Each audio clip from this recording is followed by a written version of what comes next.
he's not going to win because he's so far behind. And then as I came around that bend, I just exploded. And then the crowd really were like a jet engine, and they pulled me down to the finish. Obviously did the celebration, and my world really changed. And as a young person, we all want those moments that can be life-changing. You have to be resilient and you have to be perseverant, but also you need to have strong people around you that create good behaviours so that you can be successful. For me, it was a Paralympic gold medal, and I remember standing on that podium and that national anthem being sung to me by all those 80,000 people, knowing that this is a fantastic opportunity for me and my family to really have an impact on disabled people in the UK and all over the world. And sport was my enabler. When I was born and when my parents had those conversations with doctors, they were talking as though walking, education and employment were virtually impossible as a young person. Have you won 6 marathons this year? Yes. 10 last year, 6 yes. this year? 20 last year, 6 this year. 20, wow. Yeah. And you've just done the world record for the... Twice, yes. I ran 3 marathons in 15 days. So I did Milan, Boston, London. I ran 2:40 in Milan. I went 2:52, and then I ran 2:40 low in London, which broke my world record. So twice in 15 days. So Project 300, so towards 235 in Chicago, hopefully. But we all have those psychological, those mental health challenges, those economic challenges within our life, that when you see somebody achieving that has to overcome daily, because obviously I've got my disability on a daily basis. 365 years, I'm a disabled person. But on top of that, I'm a professional athlete. And through my successes as an athlete, I'm able to showcase that you can overcome so much being a disabled person. And within the disability community, there's so many people that haven't got that voice. And for me, it's about painting a positive picture for people for success. And if you haven't got it, then you can start to colour that picture in. Now wake up! It's time to look at the enemy. Look in the mirror if he is no friend to me. It's not working out, maybe it's the chemistry. It's time to break up so I can make a better me. Don't be scared. Don't be scared. So here we go. I am Kyle Perry, and this is the Pezzadox show. And joining me today is inspirational, I'd say, one of Britain's most decorated athletes, one of the most inspirational athletes, double Paralympic gold medalist, double silver medalist, MBE, multiple-time European champion, multiple-time world champion, founder of your own charity. That's right. Richard Whitehead, how are you? No, it's brilliant. No, thanks. Thanks for the invite. It's a great opportunity to have a chat. I'm looking forward to the conversation, and well done on your channel. It's obviously, thank you very much. It's going really well, and that's all credit to yourself. Well done. Jumping straight in, how does it feel hearing all these accolades next to your name? Well, yeah, I don't really have a lot of time for reflection, but it's nice to be known for success. Obviously, people see me crossing the finish line, winning the medals and getting the world records, but they don't actually realise the hard work that goes into it. It's a full-time job on top of everything else I do, and I really enjoy it. It takes me around the world. I've been competing for a long time now, and sport and the power sports opened up a lot of opportunities for me. Obviously, I'm a person with a disability, so with a challenge. But the interesting thing is that we all have challenges and obstacles in our life. And for me, it's just an opportunity and a platform to talk about how important it is to live life to the max. So just going back to that topic then, you don't do it for the accolades. You don't chase the glory. No, never. I would say for me, through life, you understand that self-gratification only lasts for a short amount of time, and it's about the impact that you can have. 100%. Now, like I say, me growing up trying to be an athlete, my background was soccer. It was like I'm trying to think why, I chased it, and it was like, you'd get you'd get top goal scorer at school, and then I was like, okay, I want to keep going, and then I want to keep pushing. For you, I'm guessing it's a very different mindset, isn't it? Well, I think originally it was to get to the Paralympics, and as a young boy, just to be accepted as one of my peers and to participate in sport. I started with swimming and gymnastics, and but I always wanted to run. And 2012 was announced in 2005, and I wanted to be there, and had other Paralympic experiences before that, but obviously running and 2012 was just a big opportunity for me. So you reckon you got into sport because you was facing adversity in life? Yeah, and also I saw it as an opportunity to be resilient. My parents taught me that perseverance was really key at an early age. And when you look at society now and some of the economic challenges that young people have got, you have to be resilient and you have to be perseverant, but also you need to have strong people around you that create good behaviours so that you can be successful. We'll get into that. We'll get into all of it. But I think my thought process, because I bounce from pillar to post, and I'll just go back to that 2012 London, watching you win the gold medal in the 200 metres. Yeah, no, it's fantastic. Obviously, in front of 80,000 people. When I go into schools and talk about the importance of success, it was, for me, a process. Starting off at that start line going, it's 200 metres, I need to be as fast as possible. And then nobody on that start line wants it more than me, is trained harder than me, so I'm just going to go for it. And I did, and the outcome was, you'll see on YouTube, I kind of go across the finish line with the arms raised, and which was incredible. But it was more of a, like, you know, when you have one of those moments where you kind of see it from the outside. That was me. The gun went off. I said to myself, don't fuck this up. And I just went as hard as I could. And first off, people were like, oh, he's not going to win because he's so far behind. And then as I came around that bend, I just exploded. And then the crowd really were like a jet engine, and they pulled me down to the finish.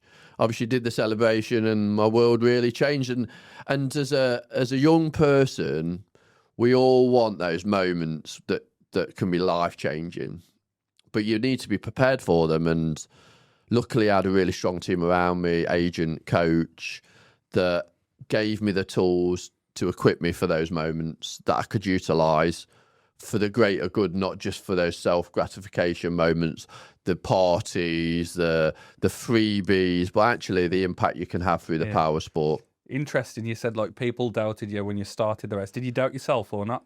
Did you think you was going to win? Well, I probably 79,999 people in the stadium doubted me, but I was always somebody that thought that it's really important to not only be resilient but also be your own cheerleader.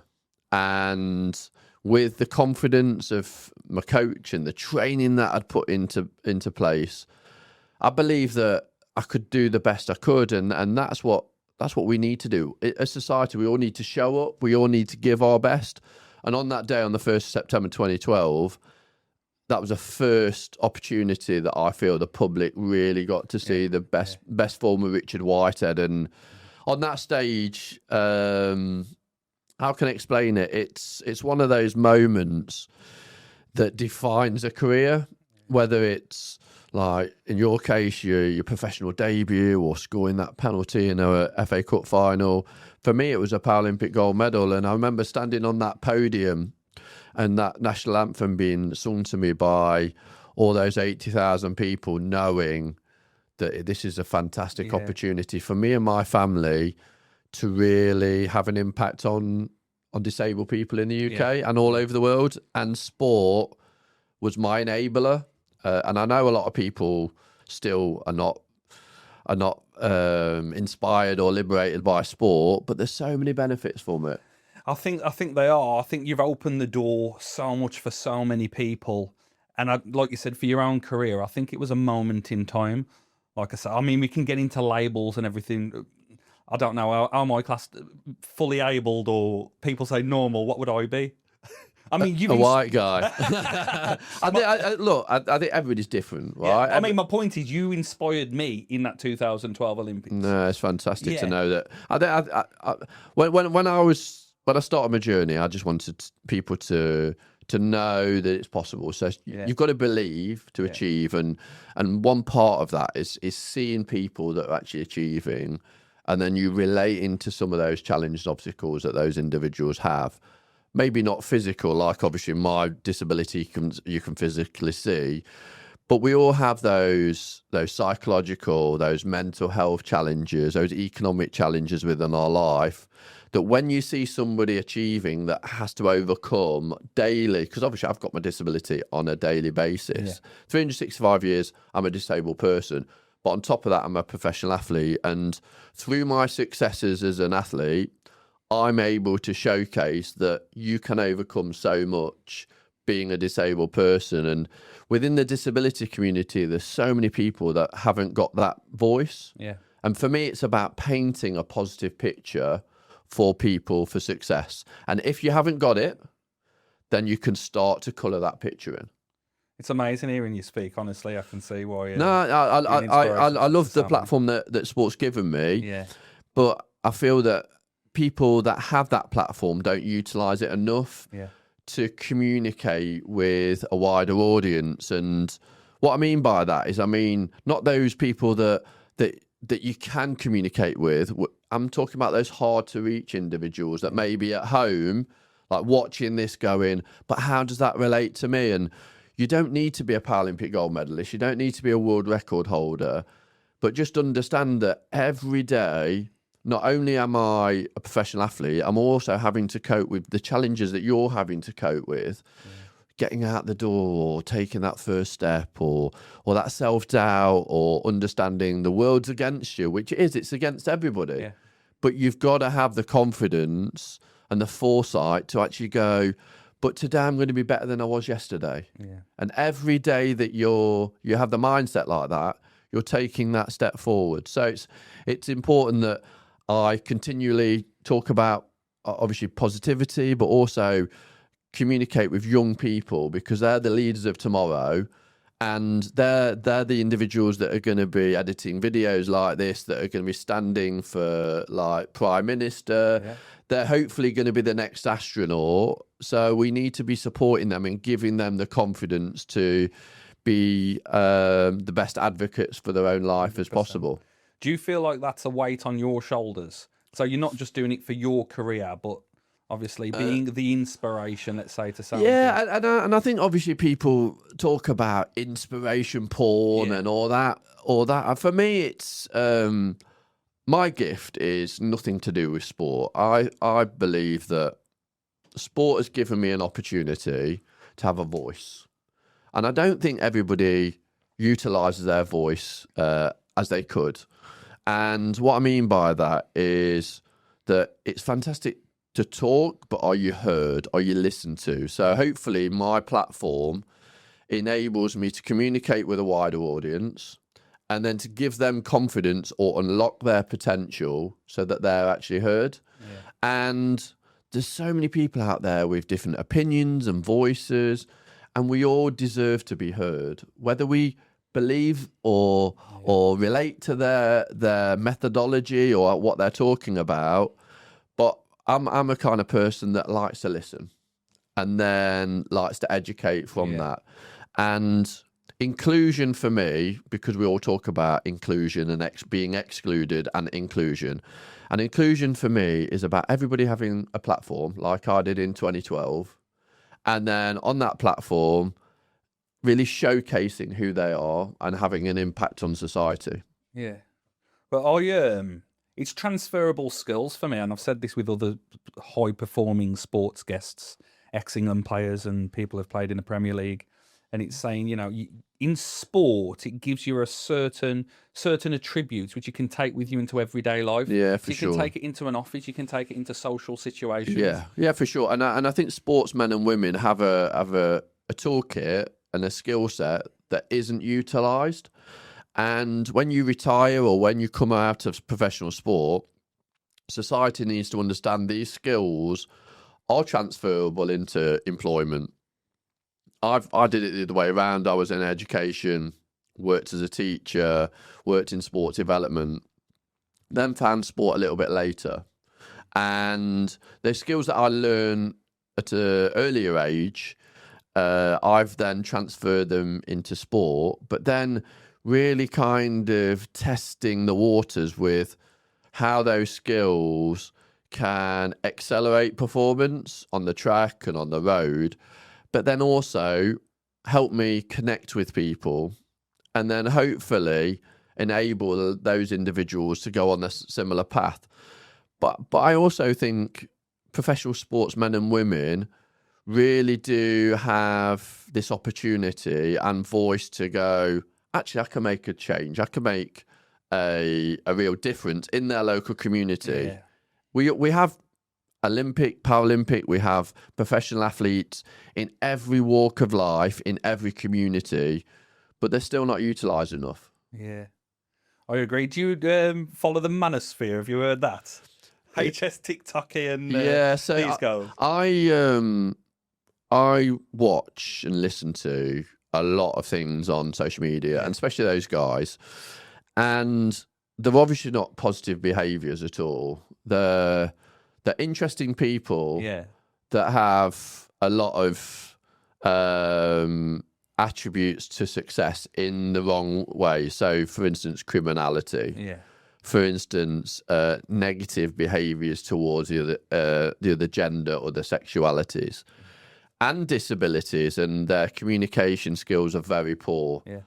For me, I go the other way onto the positive behaviours, because you want people to grow, and I think those kind of behaviours are always going to have a self-destructive attribute, and if you're only generating interest that acquires monetary value, then you're only going to be going one way. Yeah. And how are you personally growing if you're chasing money, if you're chasing self-gratification through that? You're not. And yes, I've followed their journey. I've watched their documentaries online. Obviously astonished how young people are fooled, or captivated by that. But then you can understand if somebody's promising them wealth and all these moments of opportunity. I always see so many young people looking for guidance, looking for inspiration. Yeah, mentorship as well. Mentorship's a good point. Yeah, a role model. Yeah. And for some reason, they've kind of latched onto this kind of, the other extremes, the OnlyFans girls as well. Saying, you don't have to go to an office, and this is the way to earn your money. And it's a quick fix. Yeah. So I suppose the point is, like, back in the day, we'd have to graft more than anything for sure for success. And I was never born with a silver spoon in my mouth. My mum and dad were working class people. My dad was a mechanic for the county council and police and fire brigade, and my mum obviously looked after me and my sister. And I think again, you look at your role models in society, and at that stage it was like seeing your parents kind of really work for everything, and everything that you had was earned. Yeah. And there was a path to having that as well. So it wasn't, I saw it on TV and then I was like, I need that and I want it now. Yeah. And I'm going to pick up my phone and I'm going to order it on Amazon. It was, well, you might get that at your birthday, but you've got to earn it, and you've got to not only earn it, you've got to earn the respect of your peers. And if you mess around or you don't earn that respect, then that's taken away. It's tough, ain't it? Because, like, I want to give my son everything. But, like, remember me growing up, I had hand-me-down clothes, I had hand-me-down toys, up until I was, like, in my teens. Yeah. And, like, now it's like there's an expectation for the kids to have phones. Every kid's got a phone, an iPad, a computer. And I'm like, I know the world's a smaller place now, and I want to give him the best chance at life I can. But you think, when is it too much? Yeah, and also how by giving young people everything are they going to grow themselves? And I believe that it's good for young people to have a struggle within their life, to have moments where they've got to really kind of knuckle down and be resilient. And when they have those moments, like exams now, a lot of young people do struggle because they're not as resilient as maybe we were 20 years ago. And young people, I do a lot of work within colleges, universities and schools, and young people are a little bit misguided with what opportunities they'll have because they've not got, those role models, those mentors, but also the real path to success.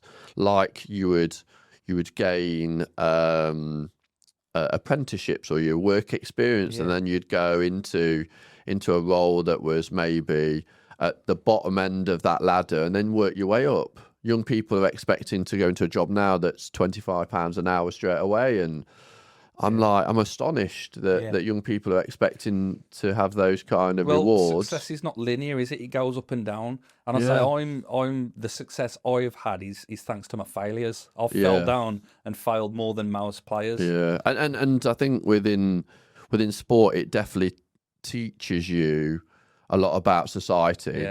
Those. And I wouldn't say failures. I'd say it's a learning process, isn't it? When you don't have the success that you expected, and whether that's a loss or not completing a challenge or not having the opportunity to compete. And when you're a young person and you realise that maybe the light's not as bright at the end of the tunnel, it makes you realise that time and life is so important. I unfortunately, like yourself, have lost people that are close to me, and also working with humanitarian charities all over the world, it makes you understand that life is so precious, and the time that we have with those loved ones and with the time that we have on this planet is so valuable. So why are you valuing monetary things more than life? And for me, it should be memories over money. But that's what society builds out. It makes you feel like you need to be chasing even the social media now, like in the simplest possible terms, where the women are posting what they're eating, the holidays they're having, where they're going. That's all everyone's ever seeing, the best life scenario. And then, chasing the job. That's what we kind of expected. And I think that's because when you, for instance, when you go to a supermarket, and you're, in the basic terms, if you're wanting to buy some fruit, for instance, you go to the fruit counter. If you're seeing something that's maybe after its best before date and gone a little bit mouldy, that's not going to give you the best experience. No. If you go to the fruit counter, you see a nice, like, shiny apple that's really kind of like pulling you towards it, the likelihood is you're going to pick that apple up and you're going to take that one because that's the best looking one. And for me, it's about the journey to that point more than just accepting that item. And the creativity that it gains you in that moment. I would say, like yourself, that I'm very creative in the aspect that I'm able to utilize what I do and the road and the track that I run on as my platform, my theatre, to be able to express how important it is to be tangible. I love it. And I don't think because it's a screen in front of us, we sometimes don't understand how tangible that is. And relating to people should be more than that. And like people that follow me, hopefully, don't just follow me because I'm a gold medalist. They follow me because of my values and my purpose, and then also where I'm going now. And that's what I do find as a sportsman or woman, that you're very relatable to young people. Like, I'll go into schools now and I talk to 11, 12, 13-year-olds about the possibilities of life and kind of talk about my story, show my video of my 200 meters, and then young people are like, question. where if you're a 49, 50-year-old man going into school talking about a 9-to-5 job, it would just... You know what it is? I'd say it's about connection, about energy transfer. Yeah. And inspiring that. And good energy, right? Yeah, good energy, yeah. So again, I've went from football. I'm a non-league football manager now. And how do you connect with these young people? So typically back in the day, you'd go into a dressing room, there'd be fiery personalities, characters, larger than life. Yeah. And then now, I mean, I've watched it over the years, different generations, go in, everyone sits on the phones. There's no talk, everyone's quiet. Yeah. And now, you try and connect with them, try and make eye contact, try and talk to them. And it's really hard to get it's through tough. to them. It's tough. And I with my training team, coaching group, phones are never something that no it's like, so my coaching team will use things like training programs which they have on laptops and phones, but I won't have access to that. So if my coach says, we just run through the program now, and I'll be like, well, like, you need to be coaching me because I'm not looking at my phone. Yeah, like, don't rely on that. No. Yeah, exactly. Yeah, because I want to be in the moment, and I also really believe about giving your best. And if you're on the phone, how can you give your best? And even down to if you're in a relationship, if you're in a restaurant and your phone's on the table, your attention's still like not 100% with that person. Put that phone away. Put that technology away. You need to be like really immersive. Yeah. And I believe within team environments, it is about connection. It's really about energy. It's about behaviours, but it's about supporting self-growth of individuals. So why is that person here? Why do they want to play football? Do they want to come to be a better athlete? And if so, how much do they want it? What's their why? And everybody's why is different. And in a team, you have to connect to maybe 11 or 26 different people. Yeah. And their whys are going to be all different, but hopefully the purpose is going to be the same, to be part of a team. And that's why successful teams are never focused on one individual.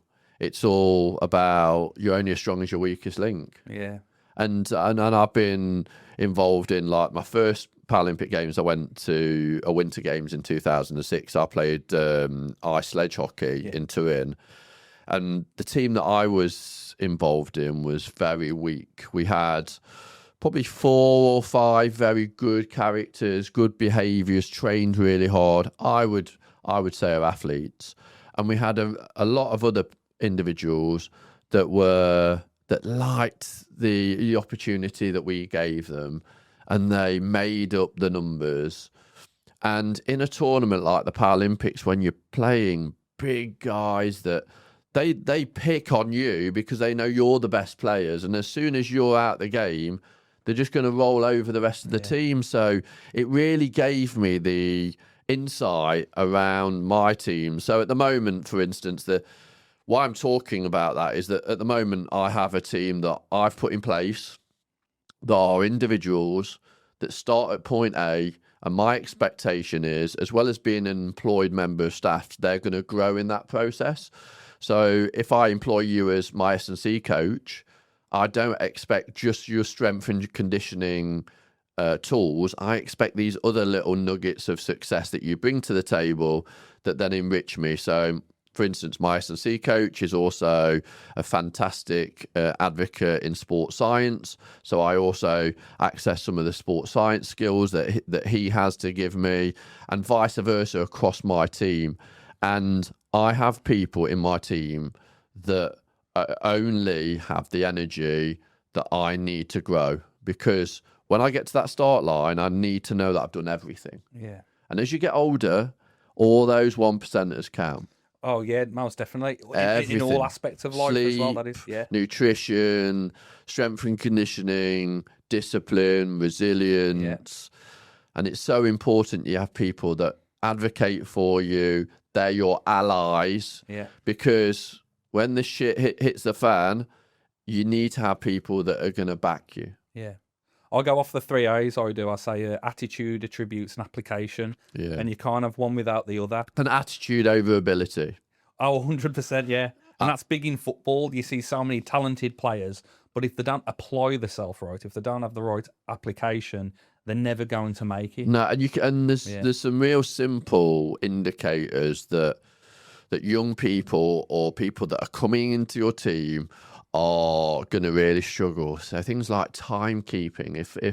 If somebody's really struggling with their timekeeping, then that's going to pass on like not only bad behaviours to the rest of the team, especially if it's not kind of called out.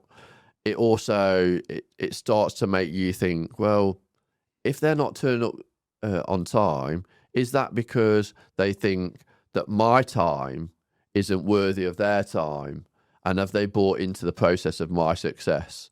Because how reliable can that person be if they're not turning up on just a simple thing like not turning up on time, not saying hello, not shaking your hand, not eye contact, not communicating through like WhatsApp or emails. Those little things really do make a difference to performance, but also, like you said, in life as well. And I want to work with, especially athlete-wise, good people make great athletes. Without that, you always have a phase where they'll disconnect. Yeah. Do you think athletics, sports is going to improve with the improvements of technology, or do you think it's going to worsen, for lack of a better term, because that adversity in life is kind of going for a lot of people? Well, I think life and the imprint that technology has given young people now becomes a little bit more. Young people are more in control of their persona, their aura, their picture, and it's definitely easier for young people, young athletes, to develop their own persona moving forwards. I would say technology is a fantastic thing to utilise with regarding things like data. Yeah. It's fantastic to utilise for connectivity. You can find out what your rivals or what other teams are doing all over the world. I think the negative side is that laziness. Yeah.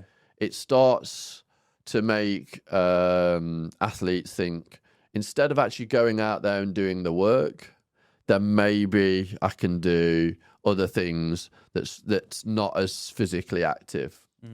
I love the opportunity that it gives you to be able to shoot some fantastic kind of physical films and content, but that should only enhance what you're doing as regarding storytelling, and not be I'm not going to do this last set, or I'm not going to do that free kick practice because my GoPro's gone flat. Yeah. You need to be doing that. The non-negotiables that you should have as a professional person or a professional athlete should happen whether technology is there or not. Yeah. Don't be dictated to by the technology. No. To guide you. But I think there's a reliability now, and people just go to the see it all the time. I see it all the time. I see people training with technology all the time and having to, so when I was growing up, decathlete Daley Thompson would talk a lot about, he would train every day of the year, because if he wasn't training, he'd think his competitors were training. Yeah. So he trained every day. And then, so he'd always want to be the best for himself. I think sometimes athletes feel like they want to film every day because they think that unless they've got content out on social media, then somebody else has got content out on social media. So it's about recycling content and putting out the content instead of actually really focusing on what happens the other side of the camera. It's such an interesting point, that is, finding a balance between building your personal brand and keeping up with this, which everyone's thirsty for more, and then putting the time, the blood, sweat, and tears on the track. Yeah, and I realise with obviously creators and and young professionals are having to put in hours and hours to try and build their own personal brand. But I think it's also really important where you see yourself with that. Yeah. Because if you had 1 million followers on social media and you were earning X amount through subscribers on YouTube, where does that take you? Because, and what does that add, how does that add value? If you're looking to unlock a certain kind of potential by doing that, that's obviously your journey. If it's just to show off and say, oh, I've got 1 million followers, I think for me, it's destructive. That's a good point. I'm about the journey. I'm not about the destination. That's everything I do in life. Yeah, for sure. I go through the doors which are presented to me and open, and I see what's behind it, and I keep going forward. I'm not like, I want £1 million, I want 1 million followers. That's not my thing. And I like nice things. I like nice clothes, and I like to drive a nice car, etc. But that shouldn't be your priority. Yeah. That shouldn't be your priority. Your priority in life is to be the best person you can be, and then to value life. It's a real privilege to be able to get up in the morning and believe that like today's going to be a great day. And there's people out there that all over the world that have real anxiety about the day ahead. And it's people who, I mean, who am I to say they shouldn't really have this doubt? But like from the outside looking into their life, you think you've got everything going for you. You've got a stable family home. You've got, your family's got cash behind them. And you think, why are they struggling? And I can't pinpoint why mental health is rife in society. Yes, and it is. And there's a lot of people that really do struggle with mental health. And those individuals need to have support. We need to understand mental health and support. I support a mental health charity. I support lots of other charities out there.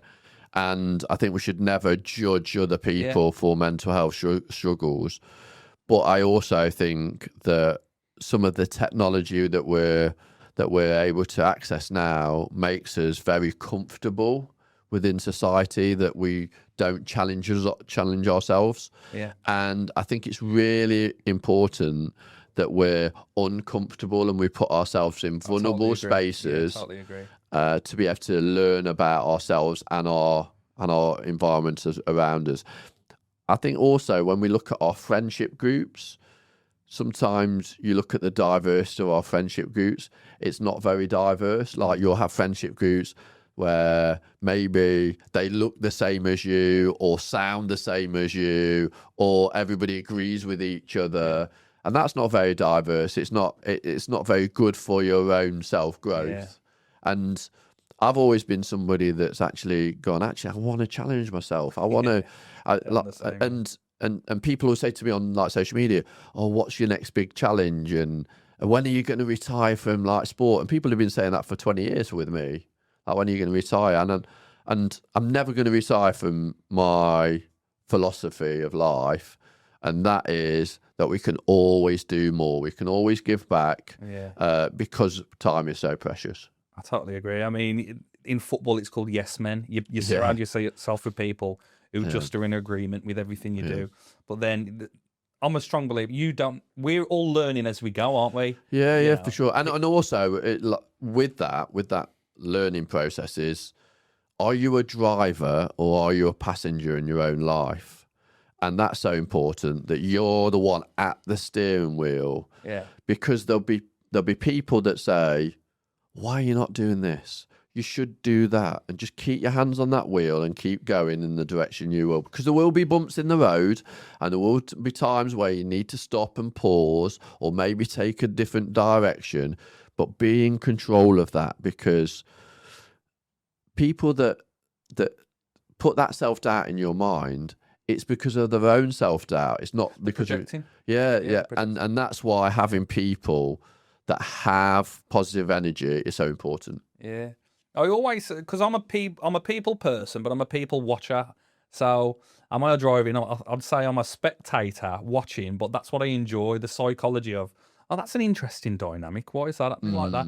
And then seeing this, it's like soldiers where they lead their army off a cliff. I see that time and time again. Yeah. And for me, the interesting point, I suppose, going back to like the manosphere of people looking for a role model, is how like I can see that person leading the people off the cliff, but the people can't see it. No. And I'm saying, how are they so misguided?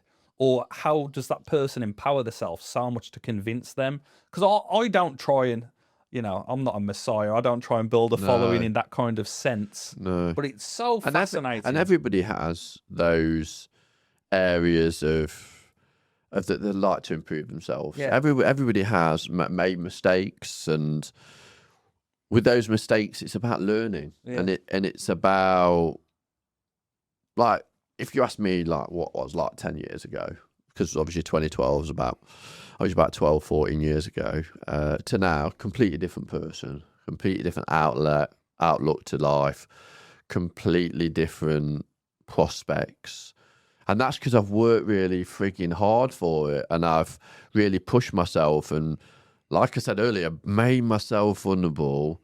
Even as I've grown up, I've gone, actually, I still believe I can grow. I still believe I can be better.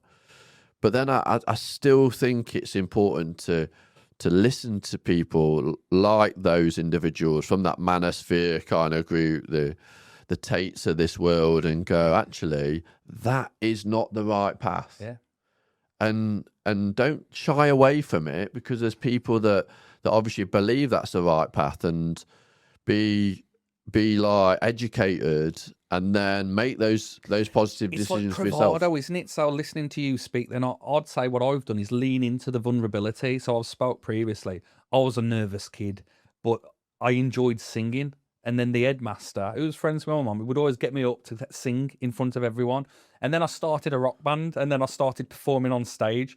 For me, I couldn't think of anything worse than public speaking and being out there. And then I've got myself in a stage now where I'm doing this on camera. I put myself on stage. And probably mine's very similar, where I was at the back of the classroom, and obviously because of my disability, felt very vulnerable and didn't feel I had a voice, didn't feel I was able to be part of a community. And then all of a sudden you have a sport where you're on TV in front of millions of people, and that's your platform. And it's about trying to find your platform in life, and whether it's through the arts, whether it's through sport, whether it's through business, whether it's through this kind of platform, and then utilize it to open yourself up. But you can only do that by identifying what your gift is.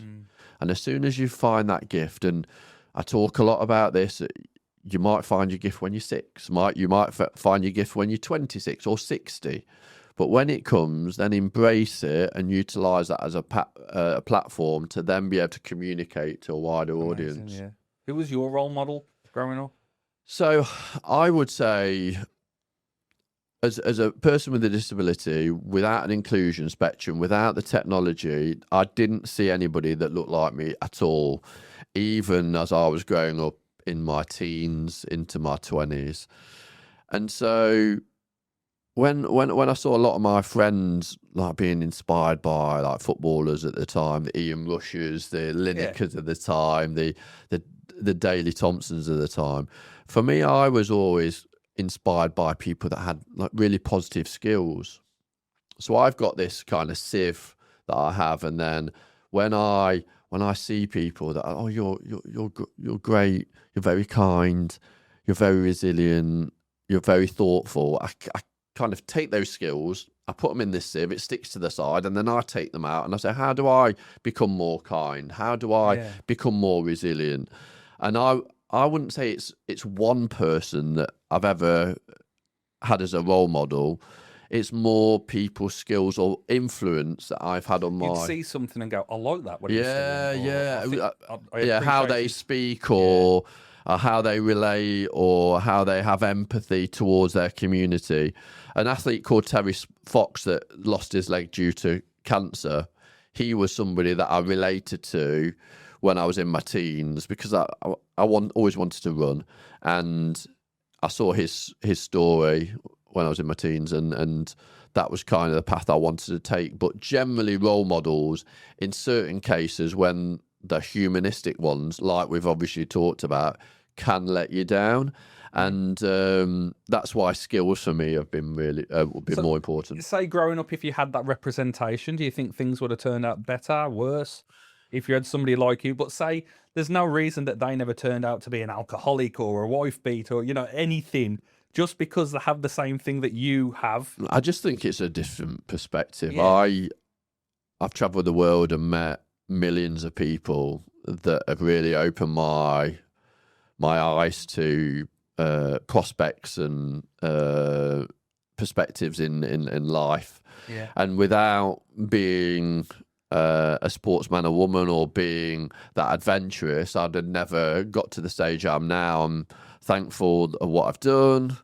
Could I have done it a different way? Surely, yeah, I could have. But yeah, I think within life, you just don't know.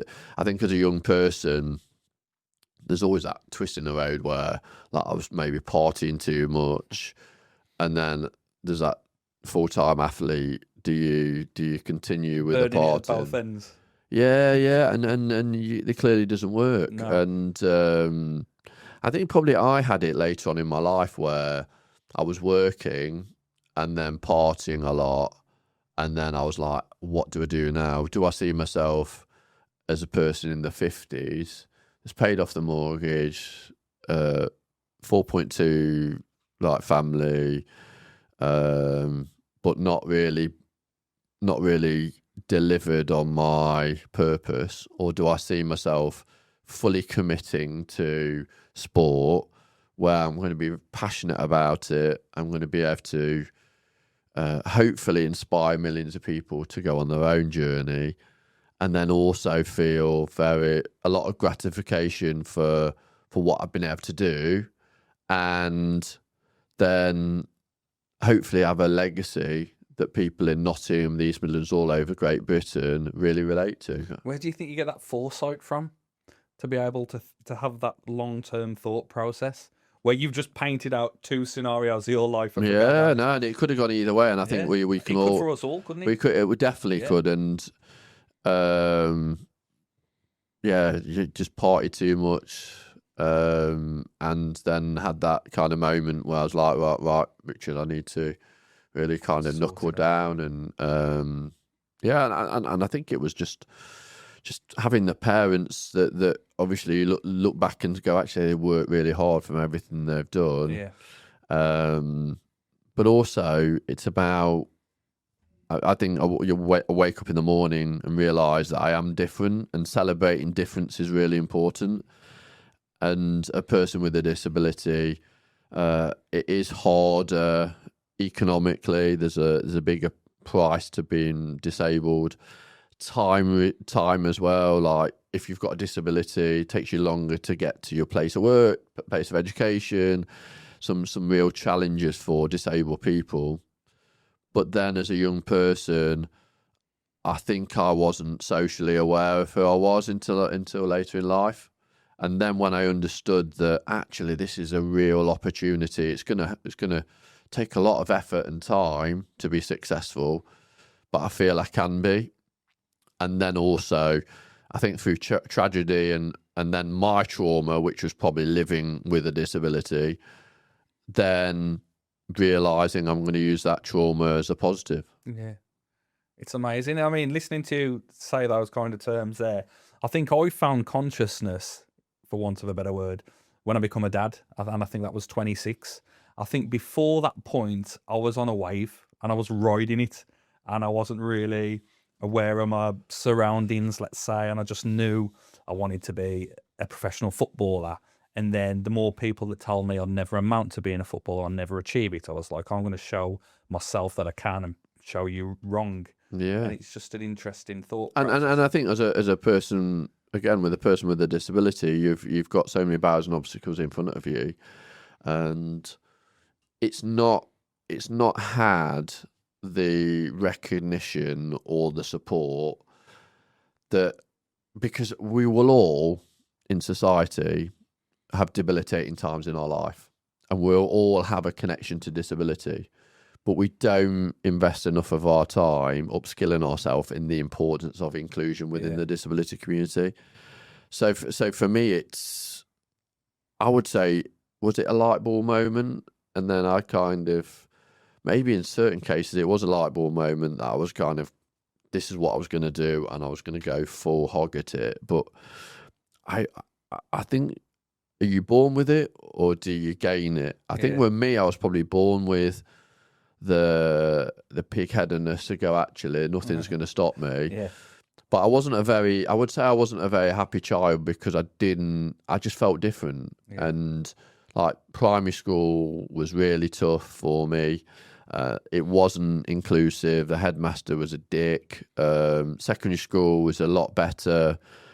My tutor, the pupils that I was with, my headmaster really gave me the confidence that everything would be all right post 16. But even that, when you get to 16, then what next? I think economics creates so many barriers for you for success post 16. You have to be a hard worker. And whatever you're hard working in, then obviously get some real kind of people around you that can provide you with the belief that you're going to be successful. I think, we keep talking about this guidance and role models, don't we?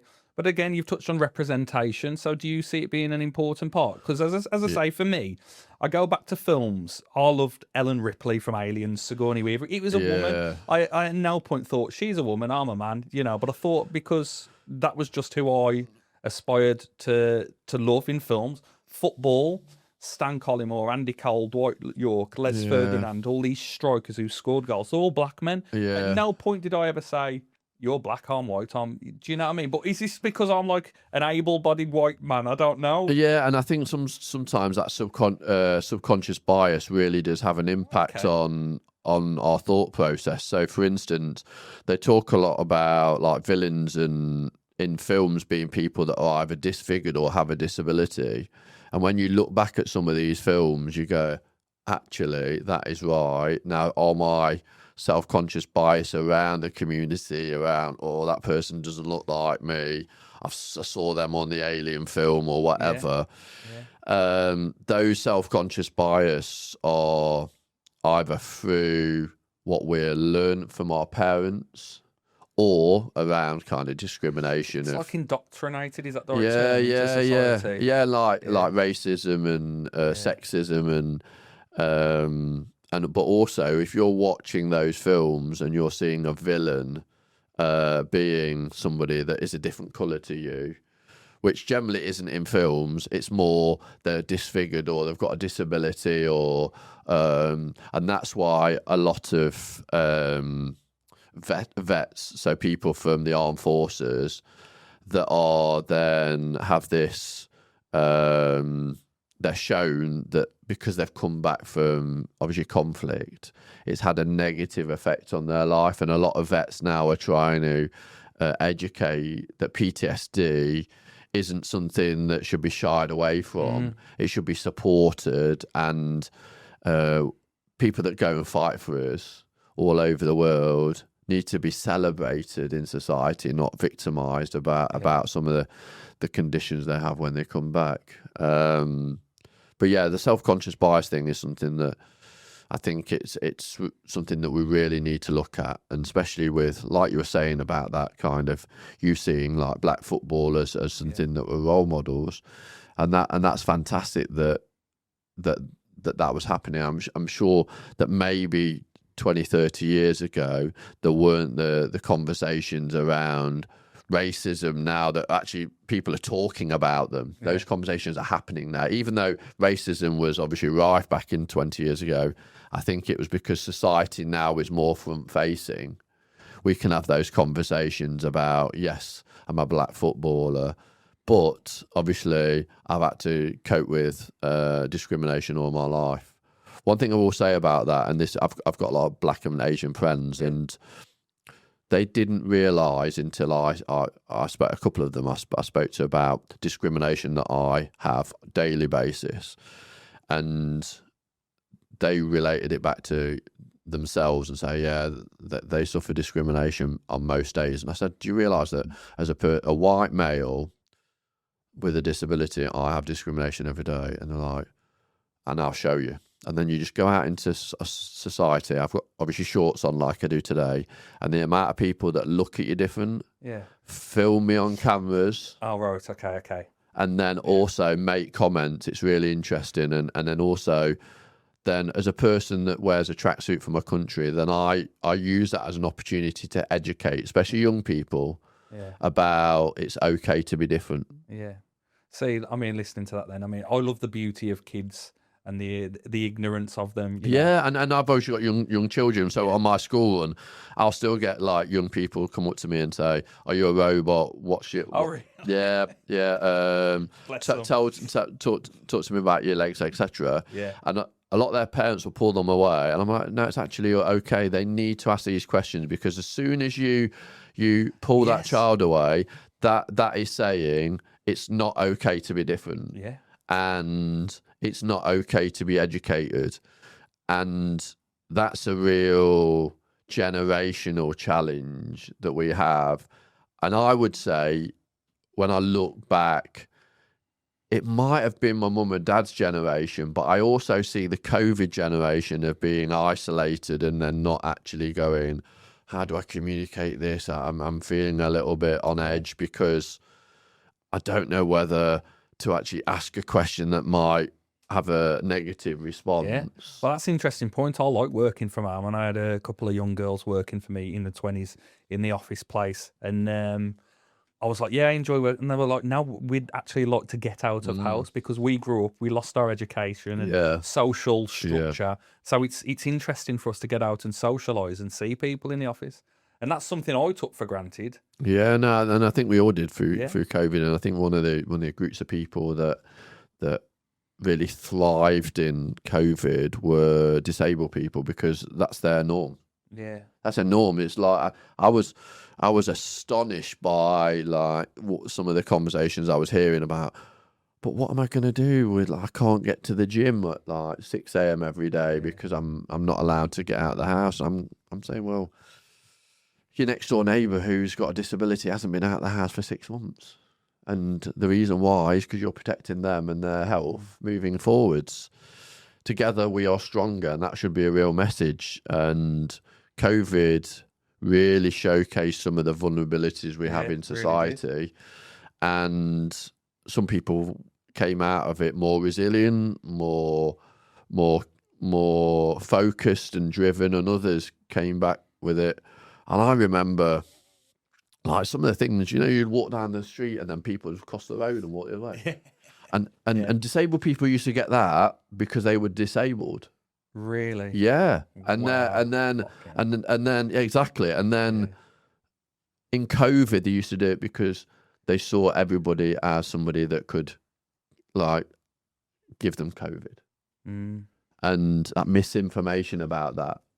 Everyone's got this like inherent thing to protect their own existence, like they're the most important person in the world, and I suppose in a sense they are in their world. But it's like, these are my toys. You can't play with my toys. I got to keep myself from you. Do you walk past the people fighting, or do you go over and split it up? Or do you film it? Well, that's that's something that I really struggle with. It's like, like, if you're a good Samaritan, are you a good Samaritan that goes and helps, or do you document it? Yeah. And those people that document it, you got to think about what that's teaching society, that it's okay to show the world about this tragedy that's happened, that actually step in and deal with it. Yeah. I mean, my thought process now goes to my son. So if I'm in these, being a big lad, I don't know why, on a night out, because I do like, typical Englishman, like a binge drink every other Saturday night, probably go too much on a night out. Everyone wants to start trouble with you. Yeah. If you're big and you're loud. Back in the day, I probably would have said, all right then, come on, let's have some. And now I think, I don't know what you're carrying. I don't know what you've got on you. Sure. I've got to think about my son. I've got to make sure I get back so he grows. But in that moment, I think that's quite hard, isn't it? Because that's obviously drink and drugs definitely cloud that moment. I think sometimes in that moment you think your Street Fighter. Yeah. You think you're on a computer game, and some of these kids that have been playing computer games 5 and 6 hours a day, 10, 12 hours a day. That is their reality. Everyone's so aggressive with pent up anger. Everyone's so much. And I say about that moment of finding consciousness. I don't get road rage and I don't get angry as much, really. I'm able to take myself out of situations. Yeah. Sometimes, and maybe that's because of your personal circumstance. Maybe. And like you say, being a father, losing your mum, all those personal circumstance. That for me is trauma, lived experience that then guide you through life. And if you haven't got those lived experience, you've not identified that you've suffered through it with that trauma, then a moment is something you're looking for instead of being equipped for those moments, which is totally different. It's amazing to hear, yeah. I mean, it's very right. And I think like wanting to stay in football, it gives me the opportunity to go on autopilot. Yeah. I'm always thinking, I'm always in my thoughts, I'm always one step ahead with conversations and everything. When I go to football, I can kind of play the character. I get really animated with the referees, the crowd, and that's where I can kind of like let go of all my inhibitions. Yeah. And that's your obviously platform to express yourself, and expression through a variety of different creative options is really important. And whether you're an artist and you're painting with your hands, or whether you're communicating with your mouth, it's really important. My creativity is through the power of action, and obviously what I do on the road. And I also want to show that anything's possible. Hence the reason why obviously this year, at the age of 49, I broke my world record on marathon twice. And people ask, how is that possible? And I don't want people to ask. I want to show them. I want to show them how that's possible. And it's about being totally immersive in life and understanding the possibilities instead of focusing on the barriers and obstacles. And that's why inclusion for me, it's all about understanding that we all have those challenges and obstacles, and as a collective having responsibility to be more inclusive. I think motivational speaking is your thing. You're getting me fired up. I do. Obviously, I do a lot of obviously conferences and speaking anyway. But you're so good at it. It's so powerful. But I enjoy the opportunity to and like I say, if one of your audience kind of gravitates towards what I'm saying, then obviously it's a great use of my time. But to articulate your thoughts as well as you do, it's not easy. That it's so good. And it's probably because I now understand the responsibility that I've got, and also I understand that my disability is my superpower, and because of that, I'm able to relate to those individuals that maybe haven't got a role model, haven't got somebody that I relate to. That was going to be one of my questions. Was, do you still see it as a hindrance? And like for me, you know, this is my thought process. Disability has like negative connotations because you're saying you are less of a person. Yeah. Or do you see it as a gift? Do you see that you've been given a gift where you can build your own platform? Or have you created? Look, everybody in life gets handed a card. Yeah. And whatever card you get in life, sometimes that card change due to circumstance. I think the card that I was dealt from birth, I was obviously had my disability from birth, was something that it took me a long time to understand that role that I'd have in society. I think society has changed, and you get people that are very pro-disabled people, I don't want to be labelled as somebody in a group. Also, the connotations have changed about disability. So handicapped was a word that was used in the 70s, and that handicap word is a word that is associated to begging. It's called cap in hand. So it's the ability to want help, as in money, as in support. So when you look at it like that, and the connotations of disabilities, words like spasticity, which then move towards cerebral palsy, like amputees, and the kind of words have definitely changed. So I was so strong back in the day, they'd say I had Mong strength. Yeah, exactly. Yeah, and again, like people with learning disabilities, having the words and the connotations around their disability have gone from something that's been very demeaning to something now that hopefully those individuals that have those conditions can relate to. I personally see this as me. I don't see it as a disability. I see that I have some real challenges, sometimes physically, sometimes emotionally, and a lot of disabled people do have those. But I think there's also so many hidden disabilities and hidden challenges in society that have still not had a voice. And we need to be more open to those and don't dismiss that people are different, but then celebrate that difference.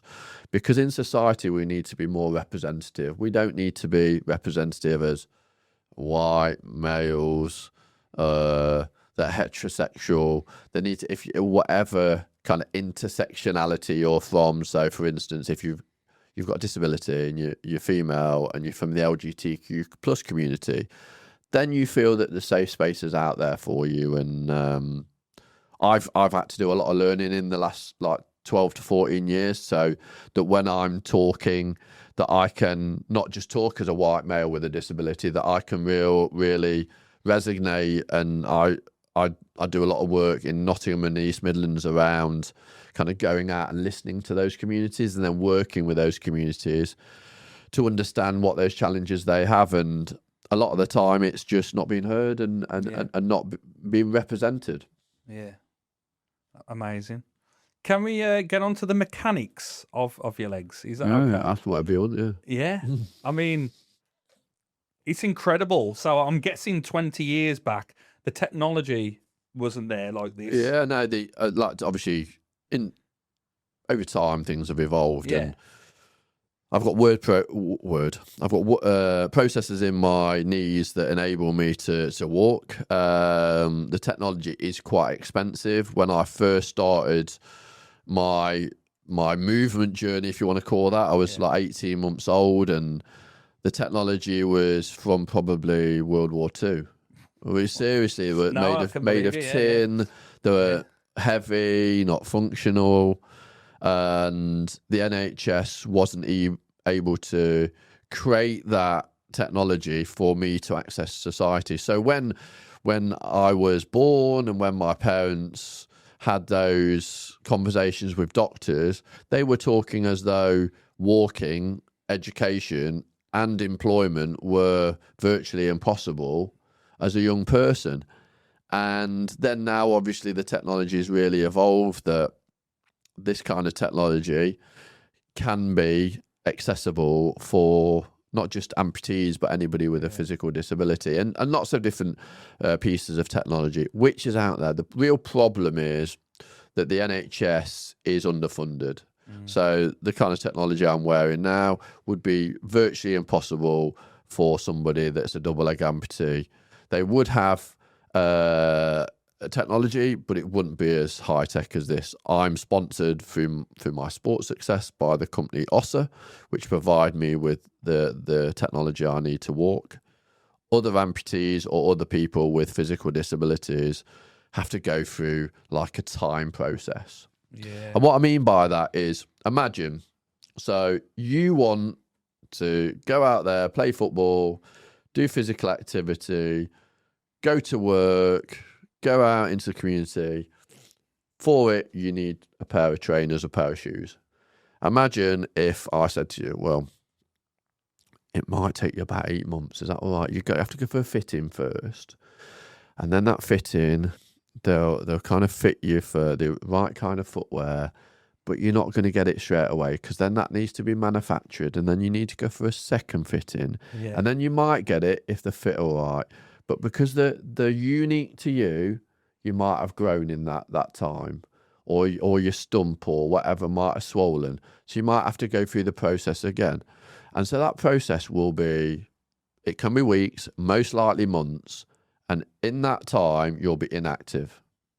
So this is where like the processes, because they're so long, they affect people with disabilities, not only physical health, but also mental health with that as well. Oh, massively, yeah. And that's how I relate it to the general members of public around these things here are our lifelines.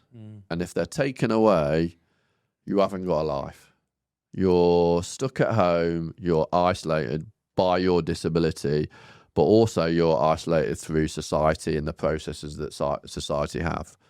So hence the reason why with my foundation, the Richard Whitehead Foundation, we try to remove some of those barriers, accelerate the processes and provide the mechanisms for disabled people to be physically active through the power sport, or actually be motivated by sport through education, employment or participation. Yeah. Sport, I suppose the connotation with sport is everyone thinks it's about winning and it's not, is it?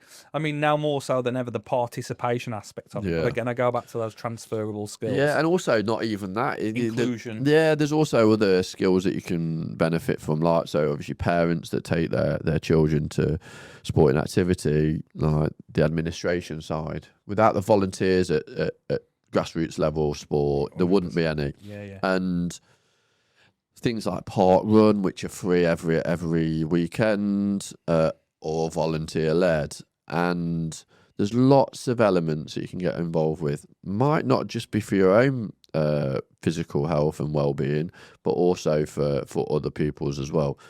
And community initiatives are so important. Like even 2012. So without the volunteers, without the people that really transformed London in 2012, I wouldn't have been successful. So there's a role for everybody. Don't just feel that I don't like sport, I don't like running, I don't like going to the gym. There's nothing for me. There definitely is. Maybe you've got skills in like numeracy or literacy, and you go, actually, maybe you could be a scorer at your local cricket club. There's lots of different opportunities for you. There's so many gaps in sport, isn't there? Oh, so many gaps in sport, and we all can do more. We all say we haven't got enough time, but when you've not got a lot of time yourself, you wish you had more. Yeah. I always say it's like a religion. I'm still friends with some of the groundsmen at the football clubs, and the tea ladies, the chairmans, but the fans. I always say that my proudest thing from my career is the people I met along the way. Yeah, and the relationships definitely. And I always, through my social media and my communications lead, Claire will tell you this, that everybody gets a response.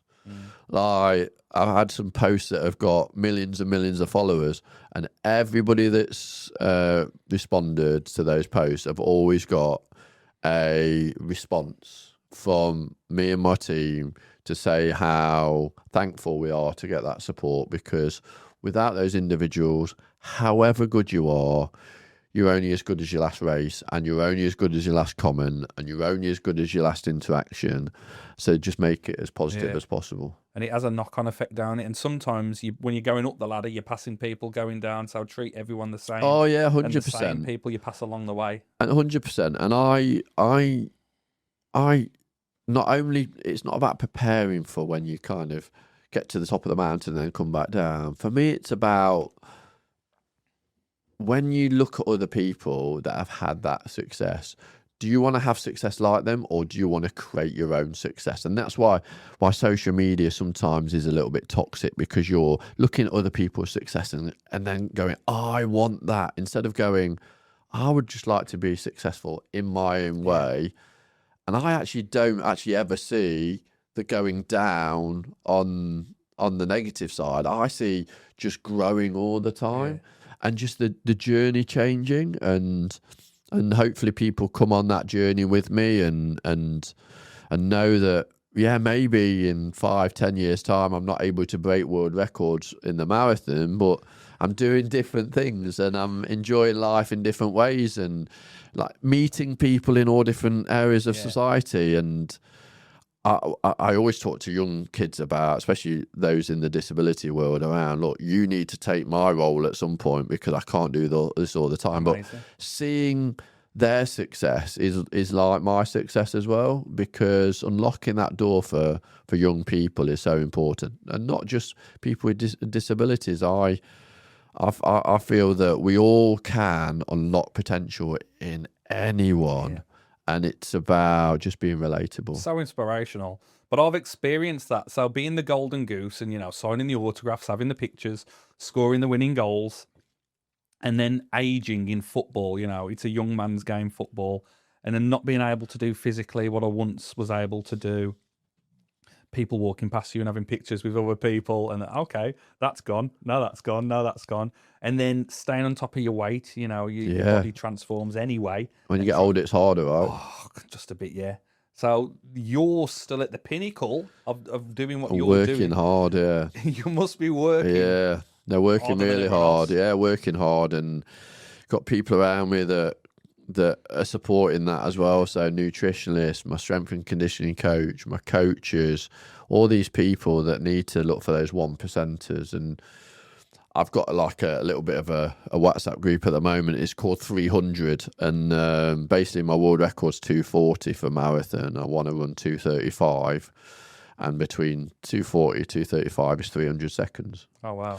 So I've then challenged my team, what can you do to enable me to get from 240 to 235 and to support me being 300 seconds faster than I was? And those little things, just opening up that door, maybe that conversation, maybe a skill that they've got, or a technique or something they've learned in their life, how can they impact on this 300 seconds? Because I can't do it all myself. Together you are stronger, but you need to co-collaborate with people that are like-minded. So talk to me about this. Is there a battle plan? Is there a mindset? Is there like an action plan in this WhatsApp group? Is there things, well, actually, you get up at 6 a.m. when if you got up at 5:50, you might be able. Yeah, exactly. Yeah. And again, it's like holding people to account. Yeah. And just sharing good practices as well, and good mindsets. And maybe I've had a bad training session and then somebody sends me a nice little comment, or one of their friends might be an athlete in a different field and they get me a good luck message, or maybe I've had a training session and it's been a shitty one, and they're like, just come on, Rich, like, you've got X amount of weeks to go, you're in great shape, just keep pushing on. So just really positive reinforcement of behaviours that I've had. And so you do see PMA as like a thing which works? Yeah, for sure. And just having people around you that you can trust, that are authentic, that can give you a little bit of kick in the arse when you need it, but then also be somebody that can put an arm around your shoulder. And know when you need that arm. Yeah. And sometimes you need a bit of tough love. Sometimes you need a bit of a cuddle. And also that people that believe in you as well, because there's so many you wouldn't. But as the older you get, it's really interesting the amount of people that were like, "How are you doing it at your age?" And I'm like, going, "Why don't you just say, how am I doing it?" Yeah, it's not an age thing. It's not an age thing. It's how am I doing it, and then I show you, because you watch my performances, and then you celebrate them. And then we kind of go again. We push on. Like last year, I did 20 marathons last year. Yeah, it's amazing. And the first couple is so interesting. The first couple was like, how are you going to do this? Like, you've got 4 marathons back to back in April. You've got 5 in like October. How are you going to do it? And then as I got to 15, probably 13, they were like, oh, you're definitely going to do this easy. You're just going to easily do it. You piss it. That's it. And I'm like, every marathon is different. Every marathon's hard. It's all got its challenges. Don't downplay the things I had to go through. I had a bad stomach when I was in Africa. I had a virus when I ran Paris. Literally, I ran it sick. I had a problem with my prosthetics when I was in Albania. I had to run 60 miles with broken prosthetics. All these challenges that I had in last year have set me up for this time. And I think that's the important thing. When you're doing or going through a real tough part in your life, whether it's you've lost somebody that you love, you're going through a lot of adversity, understand that it's going to make you a better person in the future because you're equipped for everything. Yeah. You become bulletproof. I mean, that is fascinating. People don't see the micro challenges, do No, they? no. And like I said, going back to my career in social media, so I suppose my adversity was my size and my weight. Typically, footballers are thin and small, and I was larger than life, very big built. So I'd get 20, 30,000 fans chanting I'm a fat bastard, chanting that I'm a donkey. And then the quick to judge, the vocal ones on social media, 9 times out of 10, the negative ones. Yeah, for it's sure. hard to find the positive ones. Yeah, and I have some of that about, obviously I use prosthetics, and it's really interesting. Do you know, when I was an athlete that was participating in some people's eyes, they were like, "Oh, you're an inspiration. It's great, well done, you're participating." Then I'm getting better. Then I'm starting to beat people. Then I'm becoming very successful, and I'm an elite athlete. Technology is exactly the same. Yeah. Physically stronger. Now people are saying, "Oh, I don't get shin splints. You get an advantage from the technology, blah, blah, blah." So then I get this negative feedback. I always choose that as an opportunity to communicate with those people. So every person that sends me a message that in other people's eyes, just ignore them. The uneducated. I actually use that as an opportunity to first educate them, and if they choose to be continually educated, then I'll call them a clown. But I use it as an opportunity to communicate with those individuals, because I want to know how they got to that point of that. Initially they felt sorry for me, and then now they feel I'm a threat. Yeah. And it's a real interesting fine line, because there's got to be a point in time where you cross over from I like you to I don't like you now because you're a threat. It's projecting their own insecurities, all you think. Yeah. And it's downplaying your success. Oh, anyone could have did that. Oh, it was fine. Oh, you've won 3 marathons. You're going to win the 4th. And not giving it the value and appreciation it deserves. Yeah, for sure. And like I said before about people like to project those insecurities, but also if they're not successful in their own lives, they hate other people. I see it. I see it in my own community. You just go, look, you can smile, you can say well done. I'm not expecting it, but you can if you want. And people are like a little bit like, just because in their own lives they're kind of feeling sorry for themselves. So I'll try and make an effort in my if I see someone looking nice, I'll say it, male or female. If I see someone's gone above and beyond, I'll say it. Yeah. And like they're surprised sometimes. I know, for sure. And I'm thinking, what kind of society do we live in now where it's like kind of frowned upon to be nice? I know, and I think we should all do that. We should all have moments in the day when we go, actually, I'll let this car out. And I'll kind of support this person across the road, or open this door. The non-negotiables for me, they are. Same. Do you know what I mean? And then again, like if somebody's gone above and beyond in any way, you should say that. And members of your staff as well, you need to be appreciated. And it's not because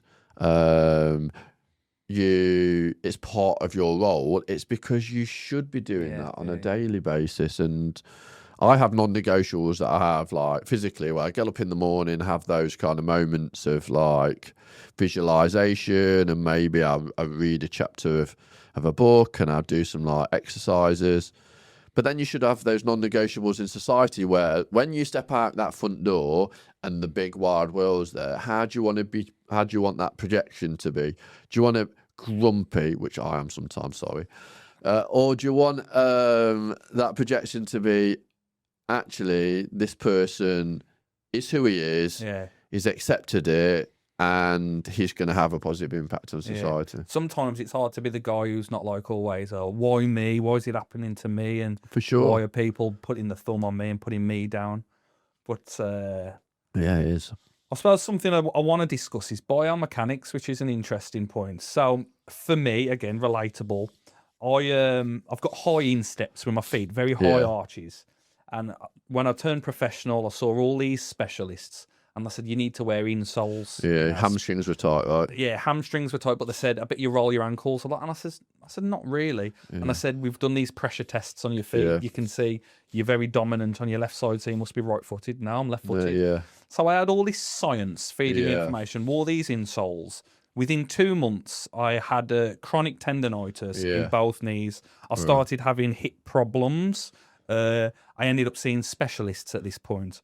Some wanted to put sugar in my spine. Some wanted to shear my knees and cut my tendon and pull the shears back on my tendons. Some said I should stop playing football altogether. Yeah. I was looking at ulterior methods. So there was guys on the internet saying drink piss. You know, if you drink piss.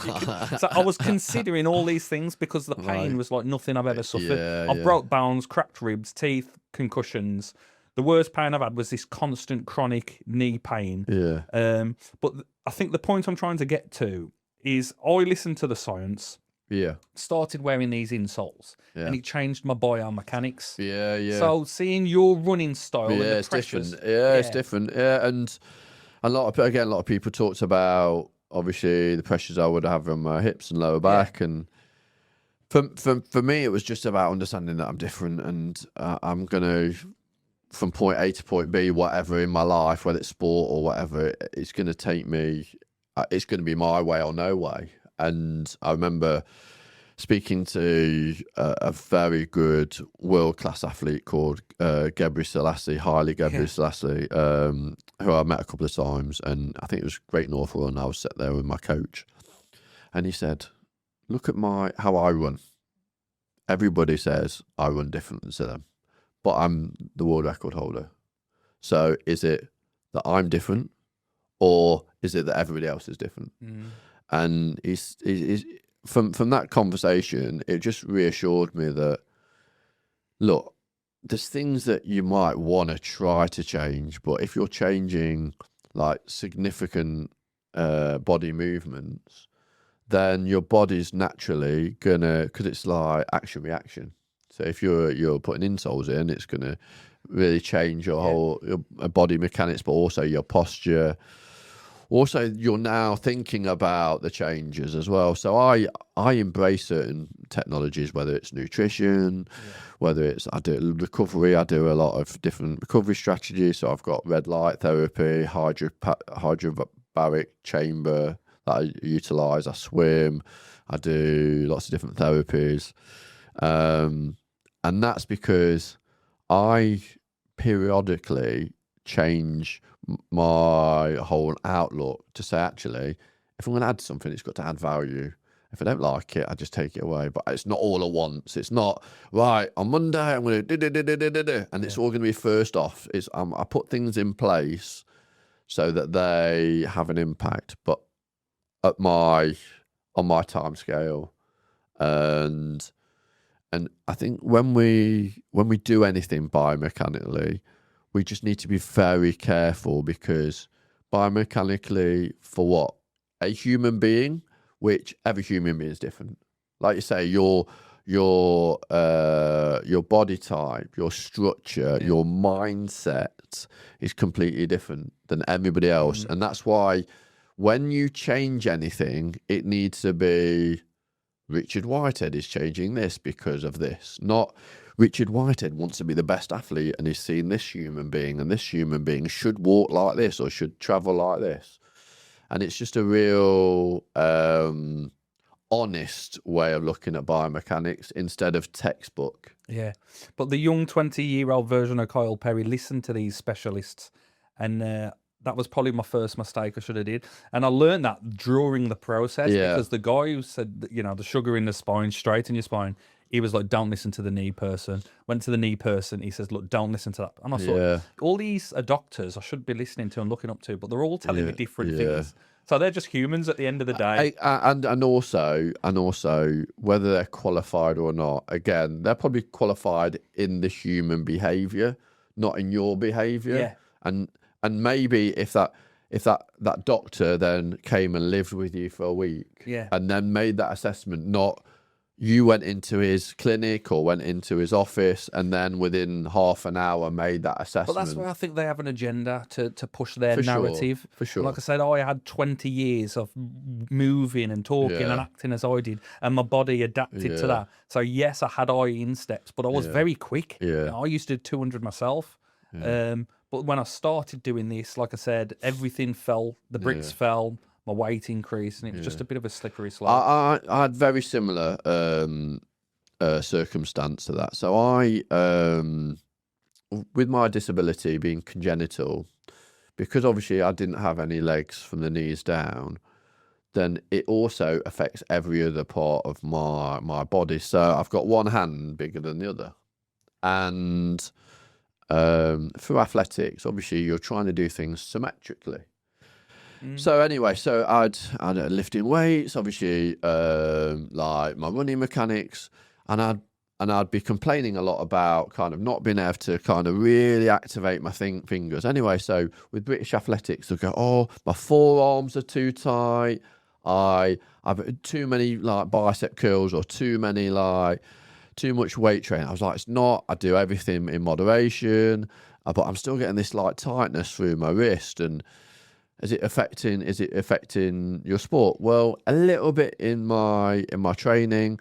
It was a lot when I was playing ice ledge hockey because you can shoot with left and right hands. But anyway, so it was about 8 or 10 years that I was going through these issues. And I went to I was like, right, I've had x-ray. So there's nothing wrong with it, even though I've got a bit of pain in my wrist. I went to go and see a hand specialist. And before I sat down, he said, did you lose your legs due to an accident, illness, or was it congenital? I was like, I'm here for my wrist, mate. I'm like, what's that? He went, well, everything's interconnected. Yeah. He said, the reason why you've got that issue is because every part of your body is interconnected, and you've probably got an indifference between left and right wrist. And did that with wrist? He says, yeah, we scanned it, and then I had an operation to put in a little device that enables me to it doesn't fully give me the support I need, but it's made my life a little bit better. Yeah. And it just showed that going to somebody with a specialism that had the skills to be able to look holistically about my whole life and go, were you born like that? And then not actually, and take away the kind of my hands, and he could tell me what was wrong. It's that transferable skill, and it's that seeing the bigger picture. Yeah, yeah. And it's connecting with you as a person and like looking. And that's why I think sometimes these people that work in sports science, when they're only in their own lane, they can only see the positives of doing what they want to do, and whether that's treatment, whether that's a surgery, whether that's data. And you need to have a more rounded approach to it. And that, like I said about my team around, I don't want somebody to work with me that's just a coach and nothing else. Like my coach, Liz Yelling, my marathon coach, she coached me. So she's a marathon coach. She's coached me from 2006 until now. So 21 years nearly. And then in between it, I had a 200 meter specific coach, but she's still been around all that time. And I picked the phone up to say anything. It's like, like psychologically, physically, and she's always been like a mentor and somebody that I've really valued, because she was a world-class athlete herself, went to 2 Olympics, Commonwealth bronze medalist. And we need to have more people that have those transferable skills, yes, but also those genuine, honest conversations we can have. I think it's like taking it as wanting to help someone as well, not just taking the paycheck and wanting to do the job. And I've had that as well. Yeah. I've had that with like people wanting to work with me, and I've got the invoice before we've even started working. Yeah. And I'm like, and also I've had it where I've worked with people, and because they've worked with me, their stock has grown. Yeah. And then them coming back to me and saying, well, wait a minute, my stock's grown now, so I'm going to charge you more. And I've gone, you're fucking joking. I ain't working with you anymore. You know what I mean? The door off your job. Yeah, because your stock might have grown, but what you're delivering is exactly the same. Yeah. That's like going to the supermarket, picking up some milk, and then saying, well, it's £2.50 on Monday, but on Tuesday it's £7.50.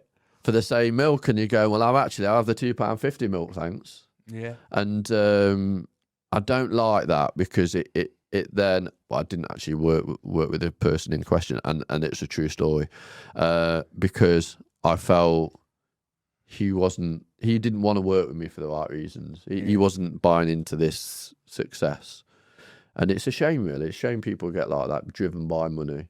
Yeah, but most people do that, don't they? It's easily done. Listening to what you're saying about the milk, that is the case. You know, energy prices are going up, cost of living's going up, wages are staying the same. And like I said to you before as well, about obviously a person with a disability, if you're an electric chair user, that's got to be plugged in at home all the time. Yeah. So cost of living for a disabled person is massively inflated. And how do you become successful when things are obviously prices are going up?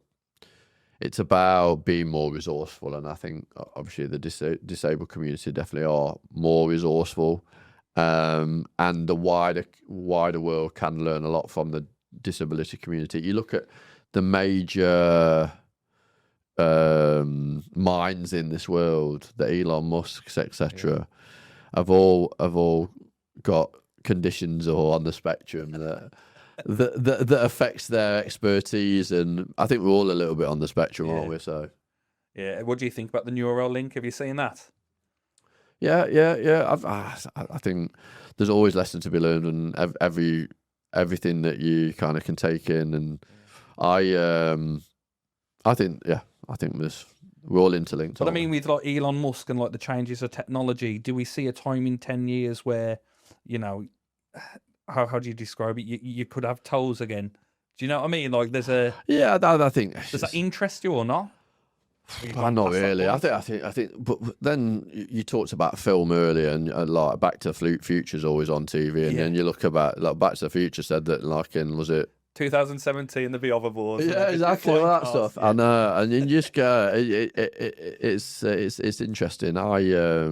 I do think we're on the precipice now, though, with AI and AGI, general intelligence. Yeah, I think we're very close to the next phase of like the industrial revolution. I think so, and that's obviously threatening the workforce, isn't it? It is. It's going to change you. And I think we need to go back to basics within society for some things. Like I think when we're at school, I advocate for young people to gain a trade.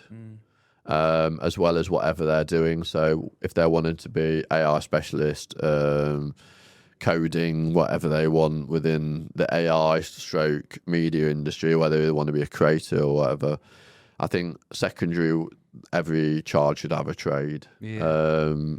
Elon Musk was saying having a job will be a luxury in 20 years' time. People will choose to have one. Yeah, I'm not sure. I believe wholeheartedly in that, because I think it's very.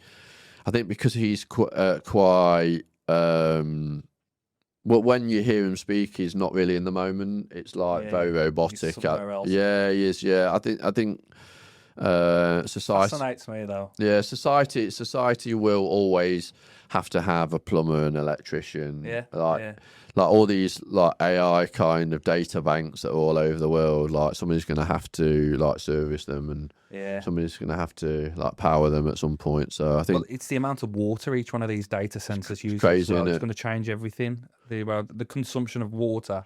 Yeah, the same we might run out of water by how much water, and I'm like, what? Yeah, exactly, and that's very similar to like resilience, because it's not very tangible. Yeah, you can't kind of visualize what that means. It's like when, remember the old thing about like Levi jeans? Oh, it takes like 80 litres of water to make a pair of Levi jeans. Yeah, 80 litres. How is it? And then you look at how the process of how it's actually made, and you go, oh, that's relatable. You don't see the bigger picture. No, exactly. Yeah, exactly. So, I think how we are with technology at the moment, it's like you say, we are maybe on that tipping point, but like living on Mars and some of those kind of things, I think we're generations away. I just don't. I think aspirationally, what's happening is they're trying to aspire the next generation through these aspirations. And I remember hearing about AI around 2012. You know. One of my friends, there was an athlete, he's now in the House of Lords, and he was like raving about AI, going, this is going to be the next big thing, AI. And you don't realise how right he was, because obviously the politicians are at the forefront of all of that stuff. Yeah. And I think obviously we all need to adapt to that, but also understand that life's still important. Yeah, no, it really is. But like I say, from a marketing standpoint, for me, it's probably going to take over my job at some point. But what fascinates watching the changes is like how you can make movies with people. I can put myself into certain situations. Yeah. I can put myself in a film. Well, you just put a lot of it. You just put it into a AI kind of tool, and then just say, make me look like Roger Moore, and it just comes out you like James Bond. You know what I mean? It does. It's crazy, and I think authenticity of the moment is still really important, and.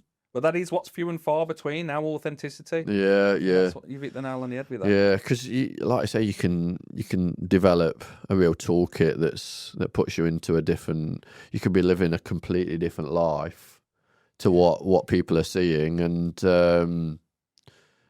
is that a good thing? Is that a bad thing? I think it's happening, isn't it? I think it's a tool. I think that was a good word, a tool. You know, the hammer and the nail, and then the hammer gun or the drill. There's just a new tool, and as long as we use it as a tool, and we don't let that dictate to us, we still dictate to it. No, I think that obviously the kind of technology that I utilise, obviously as that gets more efficient, people with disabilities don't become more isolated, as long as. So that's what it comes down to. Yeah, as long as there's still accessibility there, and I think at the moment the accessibility issues are cost, and also the practitioners that aren't able to. There's not as many practitioners being the prosthetist or being the technicians to be able to deliver to the masses, because with obviously war-torn conflict and obviously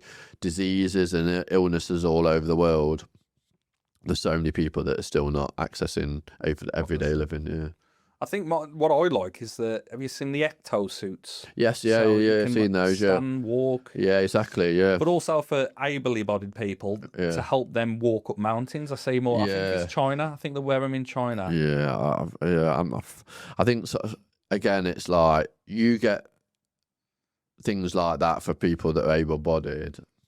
It just becomes lazy, I think.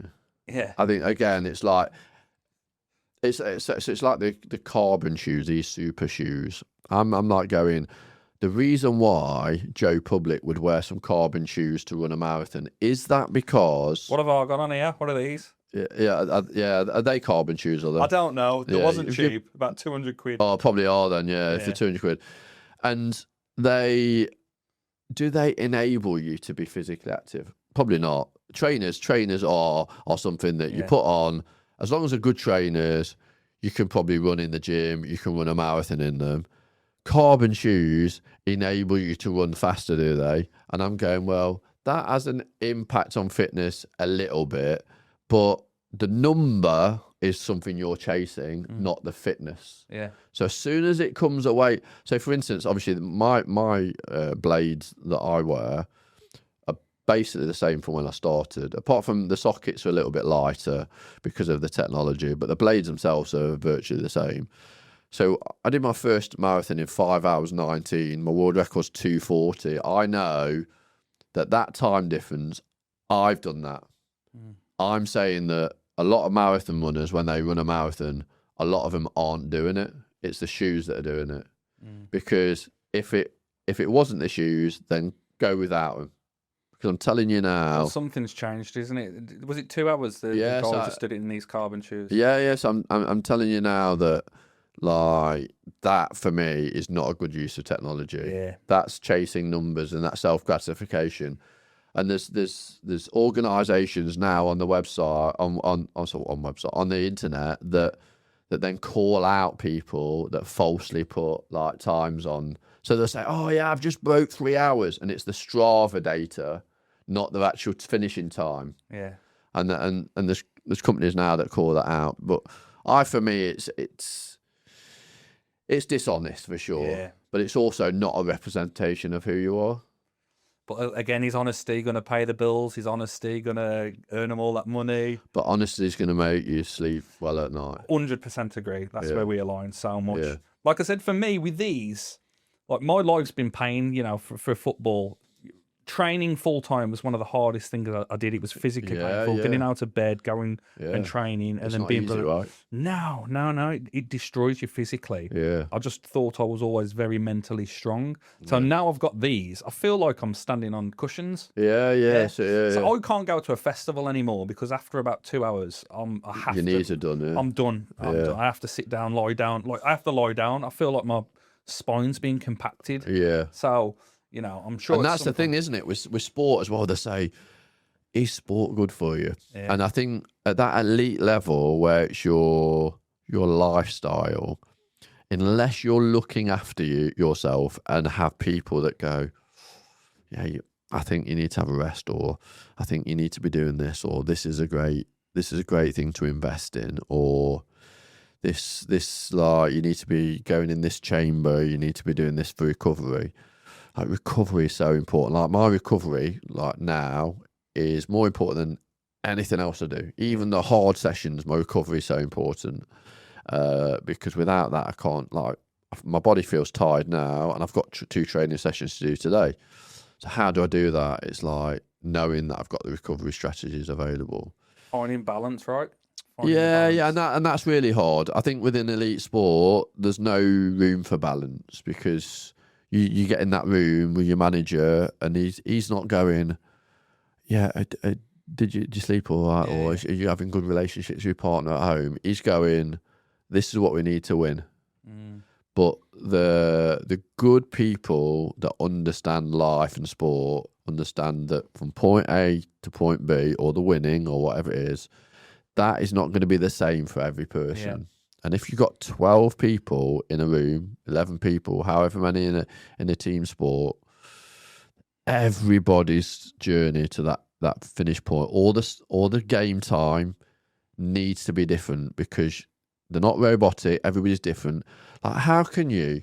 I've seen it before, and I'm a big football fan myself, and you see when people are delivering like team talks. That team talk's not going to resonate with everyone in that room. No. That training. Oh, I've had a great training session because everybody's sweated really. I'm like, yeah, but you've got one lad there's 18, peak of his performance. You've got like one lad there that's coming to the end of his career. He's probably 41, 42, and he's busting a gut here. And he's got this kid here has like just found what his will is for, and this guy's got 5 kids, and he's got the stress around it. Do you know what I mean? And you don't understand how much this resonates with me.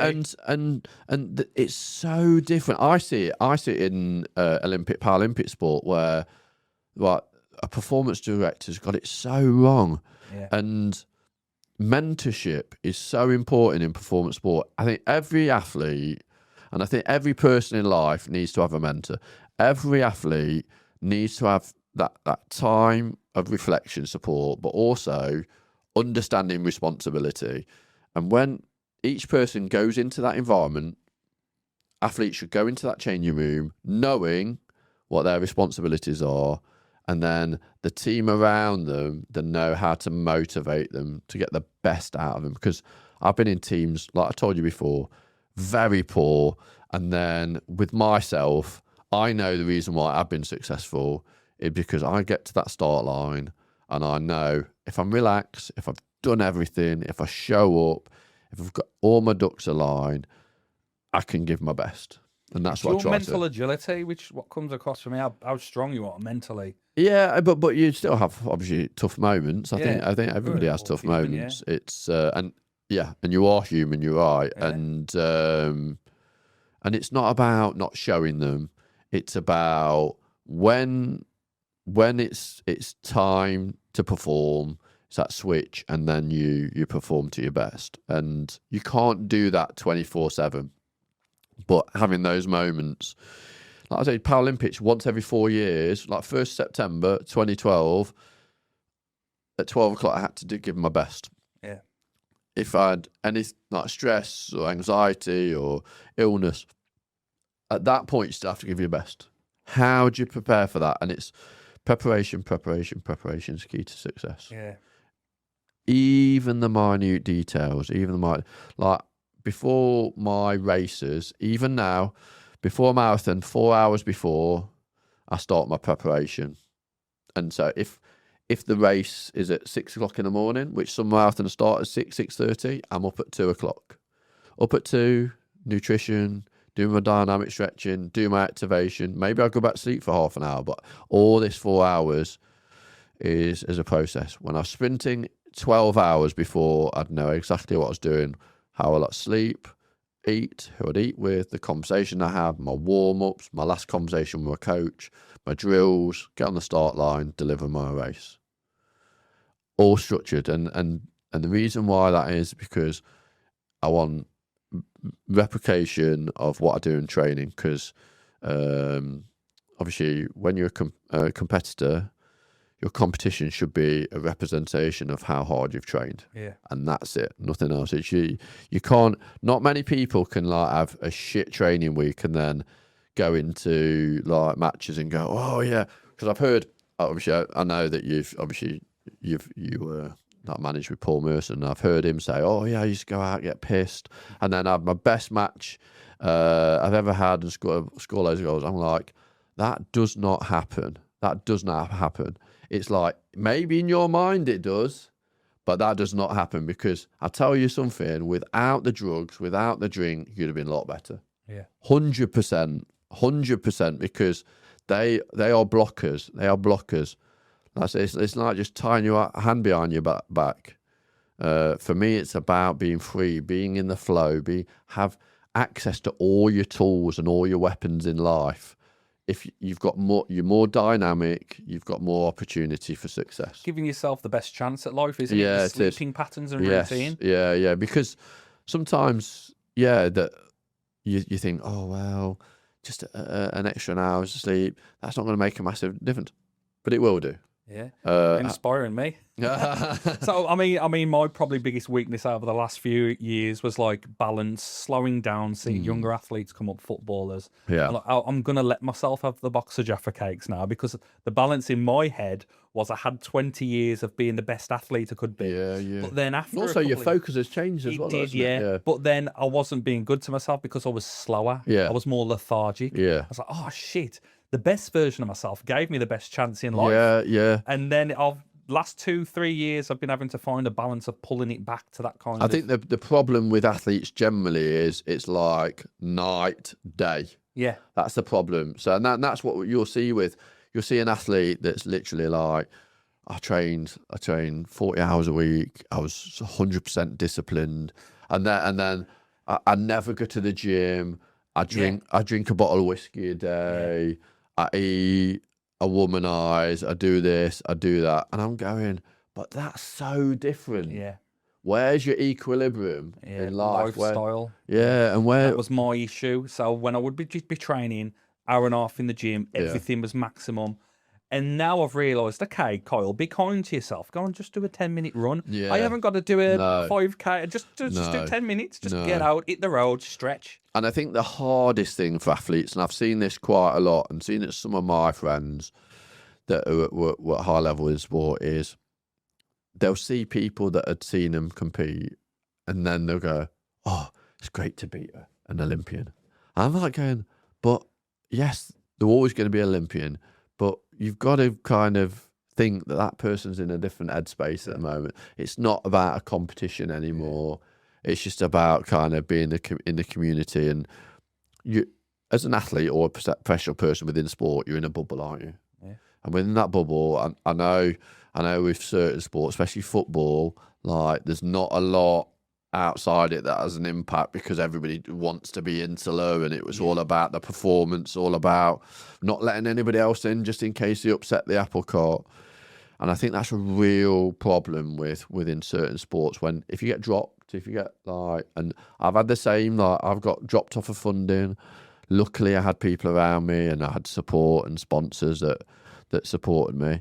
But yeah, it's brutal. It really is. It's brutal, and not only the financials, but the mental health. Like, imagine you're going into work every day, and then all of a sudden, like the 1st of July, Kyle, you're not wanted here anymore, and you've not got a club. Yeah.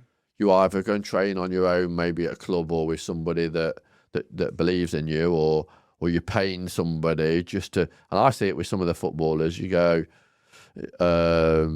basically just paying that person to be fit because there's no chance they're going to go back into football.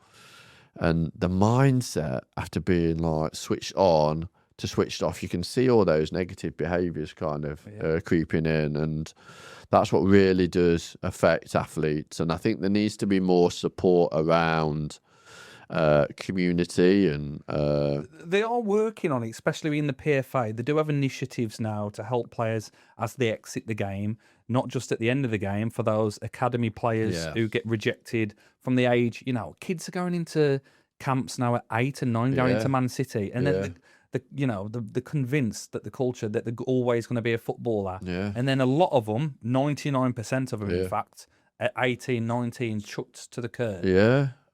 It's soul destroying. I know for young people as well, and think about all those skills that they've had.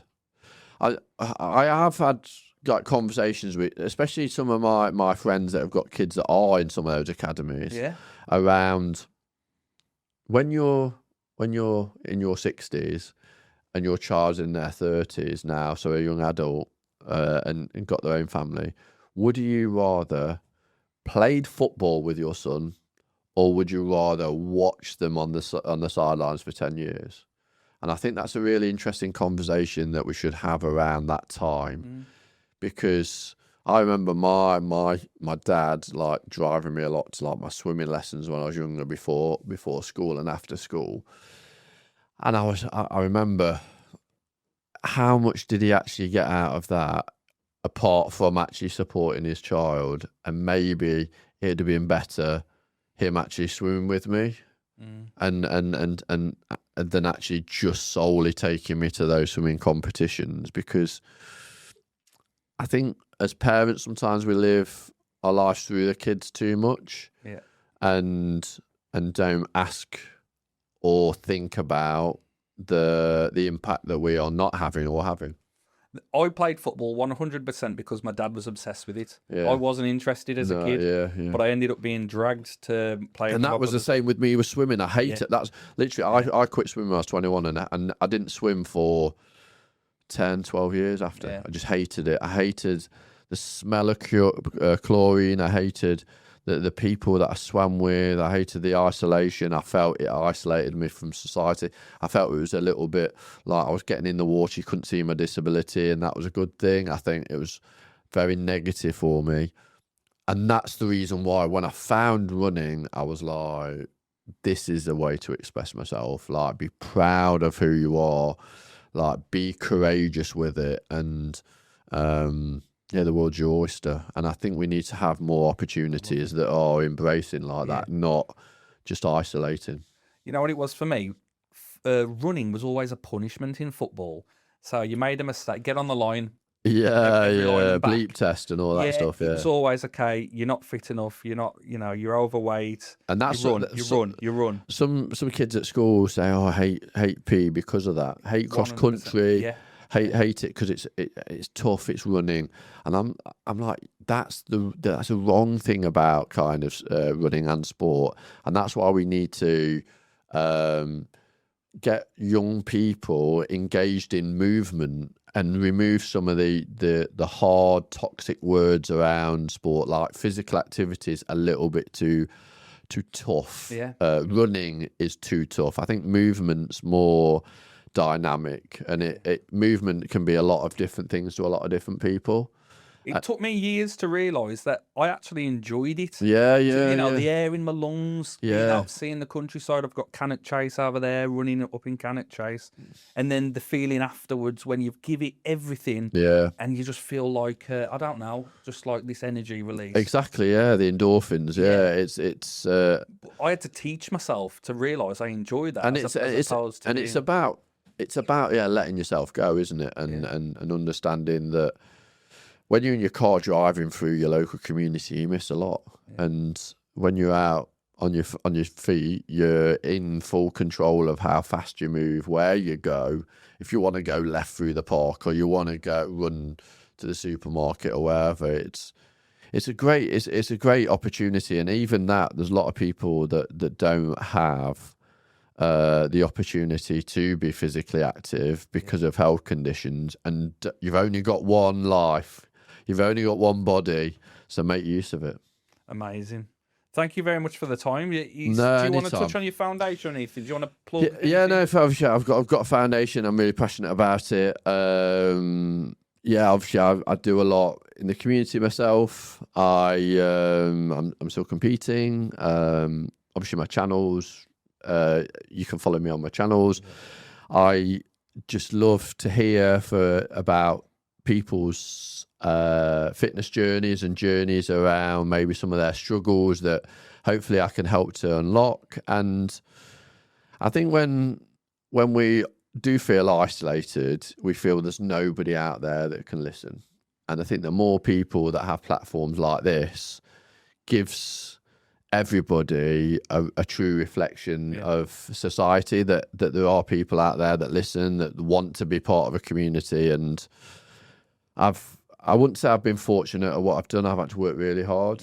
I think my gift is that I'm able to talk about it, and I want more people to do that. I think it's how articulate you are as well in putting your point across. Thank you. That's very valid.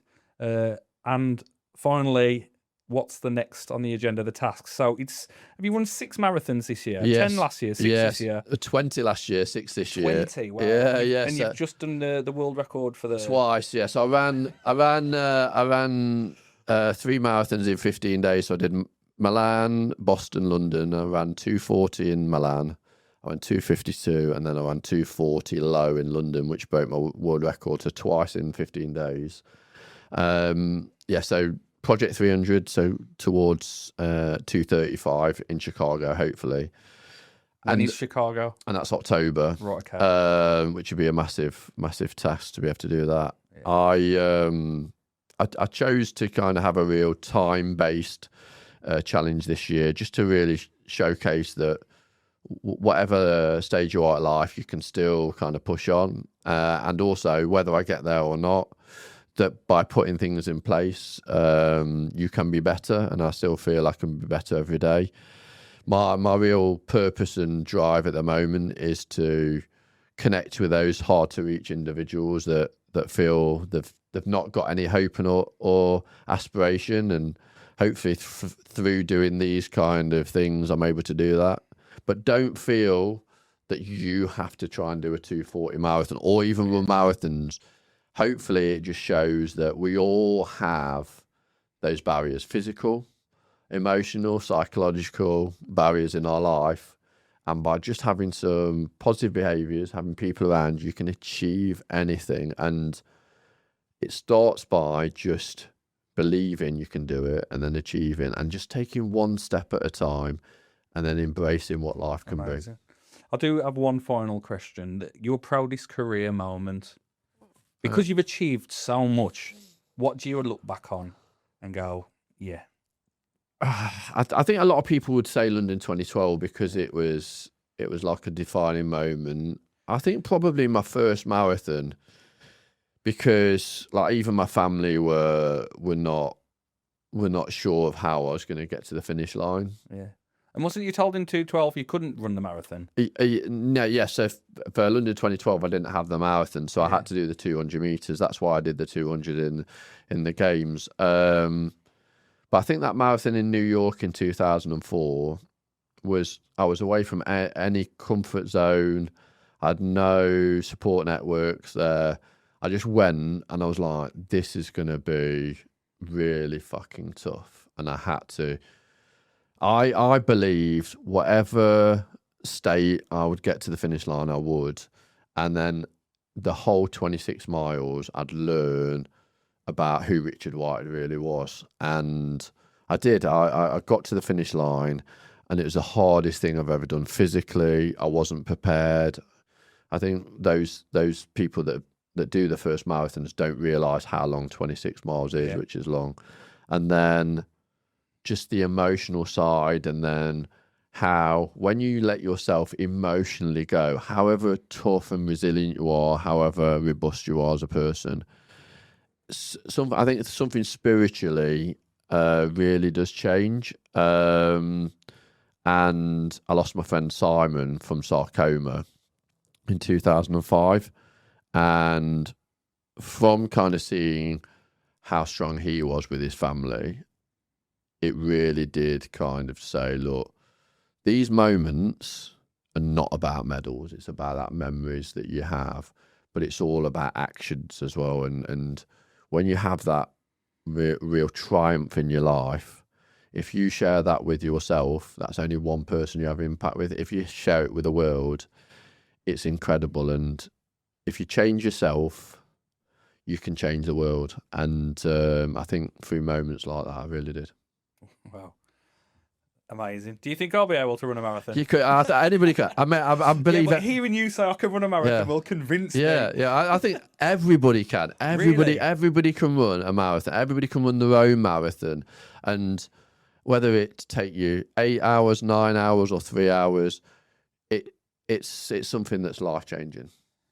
And everybody gets the same medal at the end, whether you've won it or whether you're last in the pack, last finisher. You get the same medal, which is Richard. Honestly, that's been an absolute pleasure. Anytime. It's been a breath of fresh air. It's been an inspiration. Thank you for giving me your time today. Honestly, it's been incredible. I'm sure maybe we'll have a look at Tony Daly and track and field on this after. Maybe we'll, yeah. Bit of track and field. I am Kyle Perry. This is the Pezzadox Show. Please like, subscribe, follow, all that good stuff. And join us next time. Thank you very much, Richard. Anytime.